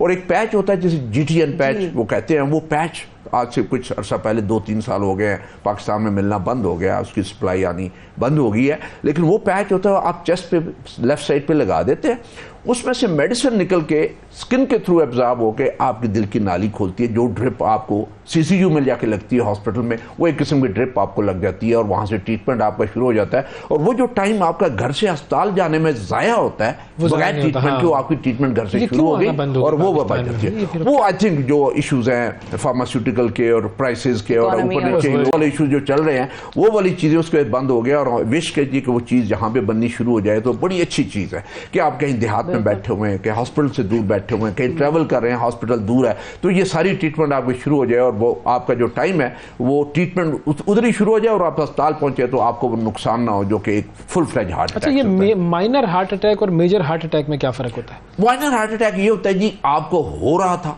रुक गया, हुआ थोड़ा सा डैमेज 5% किया, फिर रुक गया, ऐसे ही आपको झटका देने आया था। एक साइज होता है ना हार्ट अटैक का, तो एक साइज होता है जो मैसिव हार्ट अटैक होता है, बहुत बड़ा हार्ट अटैक जिसपे बहुत ज्यादा दिल का हिस्सा मर जाता है और वो हार्ट वीक हो जाता है इतना ज्यादा। देखिए उसकी इजेक्शन फ्रैक्शन जब 100% जहां पे काम कर रहा है उस इजेक्शन फ्रैक्शन से वो 20-30% पे चला जाता है, यानी 60-70% डैमेज हो जाता है। वो बचाना होता है जो हमने पहले चंद घंटों में बचाना होता है, उसको ट्रीट करके ताकि आर्टरी खुले और आपके मसल डैमेज ना हो। देखिए जो एक डेड मसल है ना, वो तो फिर आपका जो है एक इशू ऐसा है जिसको हम वापस ला नहीं सकते, वो हार्ट वीक हो जाता है और आपको अदरवाइज भी जो है वीकनेस और सांस वगैरह फूलना शुरू हो जाता है। तो उसको बचाना जो बड़ा जरूरी होता है। और एक हार्ट अटैक होता है, आया थोड़ा सा डैमेज किया फिर वो ठीक हो गया। मैसिव होता है कि एक आर्टरी है जो कि सबसे बड़ी आर्टरी है और वो 60% हार्ट को अकेले वही खून सप्लाई करती है, उसमें जो ब्लॉक होता है वो आर्टरी ब्लॉक होती है और उसमें से जो हार्ट अटैक होता है वो मैसिव हार्ट यानी बहुत बड़ा ह्यूज हार्ट अटैक होता है जिसमें बहुत ज्यादा दिल का डैमेज होता है और उसमें से हार्ट फेलियर, हार्ट ब्लॉक के और रिदम गड़बड़ होने के, तेज आहिस्ता होने के बहुत ज्यादा चांसेस। बेसिकली जो हार्ट अटैक है वो पंपिंग खत्म होने की वजह से नहीं होता, ब्लड सप्लाई रुकने की वजह से होता है। नालियां जो होती है ना दिल के ऊपर ये नालियां पड़ी होती हैं और ये दिल को खुराक पहुंचाती है। ठीक है, ये नालियां जब ब्लॉक होती हैं और दिल को खुराक नहीं पहुंचती तो उसकी वजह से हार्ट अटैक। बिल्कुल सही। अच्छा, अब कुछ ऐसे भी हार्ट पेशेंट्स होते हैं जो हार्ट के टेस्ट कराने जाने से बड़ा घबराते हैं। वो कहते हैं भाई वो इतनी वर्जिश कराते हैं कि उसी में नहीं कुछ निकल ना आए और वो कहते हैं इतनी वर्जिश कराते हैं कि उसी में ही ना बंदे को हार्ट अटैक हो जाए। उन लोगों को क्या कहेंगे कि टेस्ट कराना कितना जरूरी है, घबराए नहीं? हाँ, ये एक सवाल था कि जी किस एज पे हमें टेस्ट करवाने चाहिए। अभी हमारे यहाँ ये प्री मैच्योर डेथ ज्यादा होगी। आप देखें ना, मैंने अपने हॉस्पिटल में जो RIC में मैंने 22 साल 24 साल 28 साल में भी हार्ट अटैक देखे, 30 और 40 साल में बहुत। इससे हम कहते हैं pre mature heart attack and pre mature death. वो एक्सपेक्ट नहीं कर रहा था, एक यूनिवर्सिटी स्टूडेंट है और वो एक्सपेक्ट नहीं कर रहा होता कि जी को उसे इस एज में हार्ट अटैक हो सकता है। जब आता है और चेस्ट पेन, वो लकीली उसी हॉस्पिटल में लैंड किया जहां पे हार्ट वाला इशू था और उसको ट्रीटमेंट होगी, वो ठीक हो गया। तो हमारे पास 2-3 ऐसे आए जिन्होंने इनकार कर दिया कि मुझे हार्ट अटैक नहीं, कहा जी आपके हो रहा है। और 2 ऐसे थे कि उनका जब हमने एंजियोग्राफी की तो एंजियोग्राफी में नालियों में ब्लॉकेज नहीं थी। अच्छा, फिर उनकी नालियों में फैट पड़ी हुई थी जेली। अच्छा। आप देखें ना, आप वो ये कि रोजाना निहारी का नाश्ता, शाम को सिरी पाए खा लिए, दोपहर को पराठे खा लिए, अब वो सारी जो चर्बी वो सफूफ नालियों में इकट्ठा होता गया और वो उसने जाके एक जेली की शक्ल इख्तियार कर ली। वो जेली जो है उस नाली में से गुजर नहीं सकती, जहां पे वो रुकी उसने वहां पे क्लॉट बना दिया और क्लॉट कर बना के 100% नाली बंद करके हार्ट अटैक कर दिया। अब ये जो मैं खुराक की हम जो बात कर रहे थे कि आप देखिए कोई चीज आपको ममनू नहीं है खाने में, आप सिरी पाए भी खाएं, आप निहारी भी खाएं, लेकिन तरीके से महीने 2 महीने में एक दफा। आप बार बार अगर सुबह शाम और हफ्ते में 3-4 दफा खाएंगे तो फिर मसला होगा। जिस्म को टाइम दे बीच में को उस चर्बी से जान छुड़ाए, वो क्लियर कर ले, आपकी नालियों से वो क्लियर हो जाए। वो एक्सरसाइज है, वो वाटर है, वो आपकी सब्जी है और आपका फ्रूट है जो उसको क्लियर करता है, वो आपको बीच में खाना चाहिए और बार बार गोश्त और बार बार डेली जो है वो चिकनाई वाली चीजें नहीं खानी चाहिए। टेस्ट कौन सी टेस्ट जो है वो बड़ी 20 एज से मैं कहूँगा शुरू करवाने चाहिए और साल में एक दफा जरूर करवाने चाहिए। उसमें सबसे पहले आप कोलेस्ट्रॉल का टेस्ट जिसे लिपिड प्रोफाइल हम कहते हैं, शुगर का टेस्ट, ब्लड सीपी जिसे हम कंप्लीट पिक्चर कहते हैं, यूरिक एसिड है वो टेस्ट करवा लेनी चाहिए और एलएफटी लिवर के भी कभी टेस्ट करवाने को। यू नेवर नो कि आजकल हमारे यहाँ खामोशी के साथ जो है वो हेपेटाइटिस भी हो जाता है, हमें पता नहीं चलता। तो ये टेस्ट करवा लेनी चाहिए और इको टेस्ट जो हार्ट का अल्ट्रासाउंड कहते हैं वो, और 1 साल पूरे में एक टेस्ट स्ट्रेस टेस्ट ETT जिसे हम एक्सरसाइज टॉलरेंस टेस्ट कहते हैं, जिससे लोग घबराते ज्यादा हैं। जी नहीं, उसमें आपने सिर्फ वॉक करनी होती जो आपका स्टेमिना है और उसमें से अगर कोई ECG में चेंजेस आ गए तो हमें वो डिटेक्ट हो जाता है, तो आपकी नालियां बंद हैं तो क्या हमें फर्दर आगे कोई टेस्ट CT एंजियो या एंजियोग्राफी में करने की जरूरत है कि नहीं है। वो बहुत सारे जो हार्ट अटैक होते हैं वो साइलेंट होते हैं, यानी वो 30% हार्ट अटैक साइलेंट होते हैं और उस 30% में आपको सिम्टम कोई नहीं होते। आप हार्ट अटैक के साथ लैंड करते हैं हॉस्पिटल में, आप कोलैप्स हो जाते हैं, आप बेहोश हो जाते हैं, आपको कार्डियक अरेस्ट हो जाता है या आप अपने कॉन्शियसनेस जो है वो लूज कर जाते हैं। सही है। अच्छा, और डॉक्टर साहब ये बताइए कि अब अगर हम इलाज की तरफ आएं तो कुछ है ओपन हार्ट सर्जरी है, फिर उसमें स्टंट का प्रोसेस है, फिर वो बलून वाली थेरेपी है आजकल, और एक है पेसमेकर। ये कौन कौन सी चीजें और किस किस मर्ज के लिए? देखिए, जब आपकी नालियां बंद हो ना तो उसमें 3 तरीके इलाज है। एक तो यह कि दवाइयाँ, दूसरा यह अगर दवाइयों से ऊपर की बात है जो कि हम एंजियोग्राफी करके देखते हैं कि क्या नाली इतनी बंद है दवाइयों के साथ जो है गुजारा चलेगा कि नहीं। अगर नहीं चलता तो 70% या से ऊपर बंद है तो फिर हम स्टेंट डालते हैं। और अगर इतनी ज़्यादा बीमारी है जहाँ पे स्टेंट नहीं डाल सकता और मरीज को सर्जरी से फायदा होना है, बाईपास से फायदा होना है, तो फिर बाईपास का कहते हैं। पेस मेकर टोटली डिफरेंट है। अच्छा। पेस मेकर ये होता है कि आपका रिदम गड़बड़, आपका इलेक्ट्रिकल सिस्टम हार्ट का डिस्टर्ब हो गया और आपका हार्ट ब्लॉक हो गया और आपकी हार्ट बीट ड्रॉप कर गई, यानी आपकी 50 से 40 से नीचे चली गई और ड्रॉप करती है जब, तो फिर आप बेहोश हो जाते हैं और कई दफ़ा आपका दिल भी बंद हो जाता है। उसमें फिर उसको नॉर्मल करने के लिए फिर पेस मेकर डाला जाता है अगर वो खुद ठीक ना हो तो। इसलिए कई दफ़ा वो हार्ट अटैक से हार्ट ब्लॉक हो सकता है, हार्ट अटैक ठीक हो जाए, स्टेंट डाल जाए तो कई दफ़ा पेस मेकर की नहीं ज़रूरत पड़ती। लेकिन वो डिफरेंट है। लेकिन 3 तरीका इलाज है, दवाई, स्टेंट और बाईपास। दवाई से अगर आपके सिम्टम ठीक रहते हैं और आपका दिल नहीं कर रहा कि मैं एंजियोप्लास्टी ना करवाऊँ, बाईपास ना करवाऊँ, और इतना खतरनाक बीमारी नहीं है, तो फिर दवाइयों के साथ आप चला सकते हैं। लेकिन जब दवाइयों के बावजूद आप सारी मेडिसिन खा रहे हैं, ऑप्टिमल आप मेडिकल मैनेजमेंट ले रहे हैं, उसके बावजूद आपको सिम्टम्स और चेस्ट पेन होते हैं, फिर बहुत ज़रूरी हो जाता है कि अब कोई इंटरवेंशन करवानी पड़ेगी, चाहे वो स्टेंटिंग वाली है चाहे वो बाईपास वाली। ठीक है सर, थैंक यू सर, बहुत शुक्रिया सर, आपने वक्त दिया, बड़ा जबरदस्त तरीके से हमने दिल के मामलात को समझाया। अब कल जो है वो मैच है, कमजोर दिल वाले अफराद मैच ना देखें और कमजोर दिल वाले अफराद जो हैं वो दिल लगाने से भी गुरेज करें। उसमें भी अक्सर झटके ऐसे मिलते हैं कि लड़की के अब्बा नहीं मान रहे तो वो भी होता है। लेकिन बहुत शुक्रिया अदा करेंगे जनरल साहब, आपने वक्त निकाला और लोगों को हमारी ये हिदायत है। और डॉक्टर साहब ने भी, आपने सुना, ये कहा कि अपने चेकअप्स, फॉलोअप्स और डॉक्टर्स के पास जो विजिट्स हैं वो आप ज़रूर कराएं ताकि आगे किसी बड़े मसले से खुद को बचाया जा सके। नाजरीन, आज के प्रोग्राम में इतना ही, आपसे फिर मुलाकात करेंगे। अल्लाह हाफिज़। सुबह सवेरे पाकिस्तान।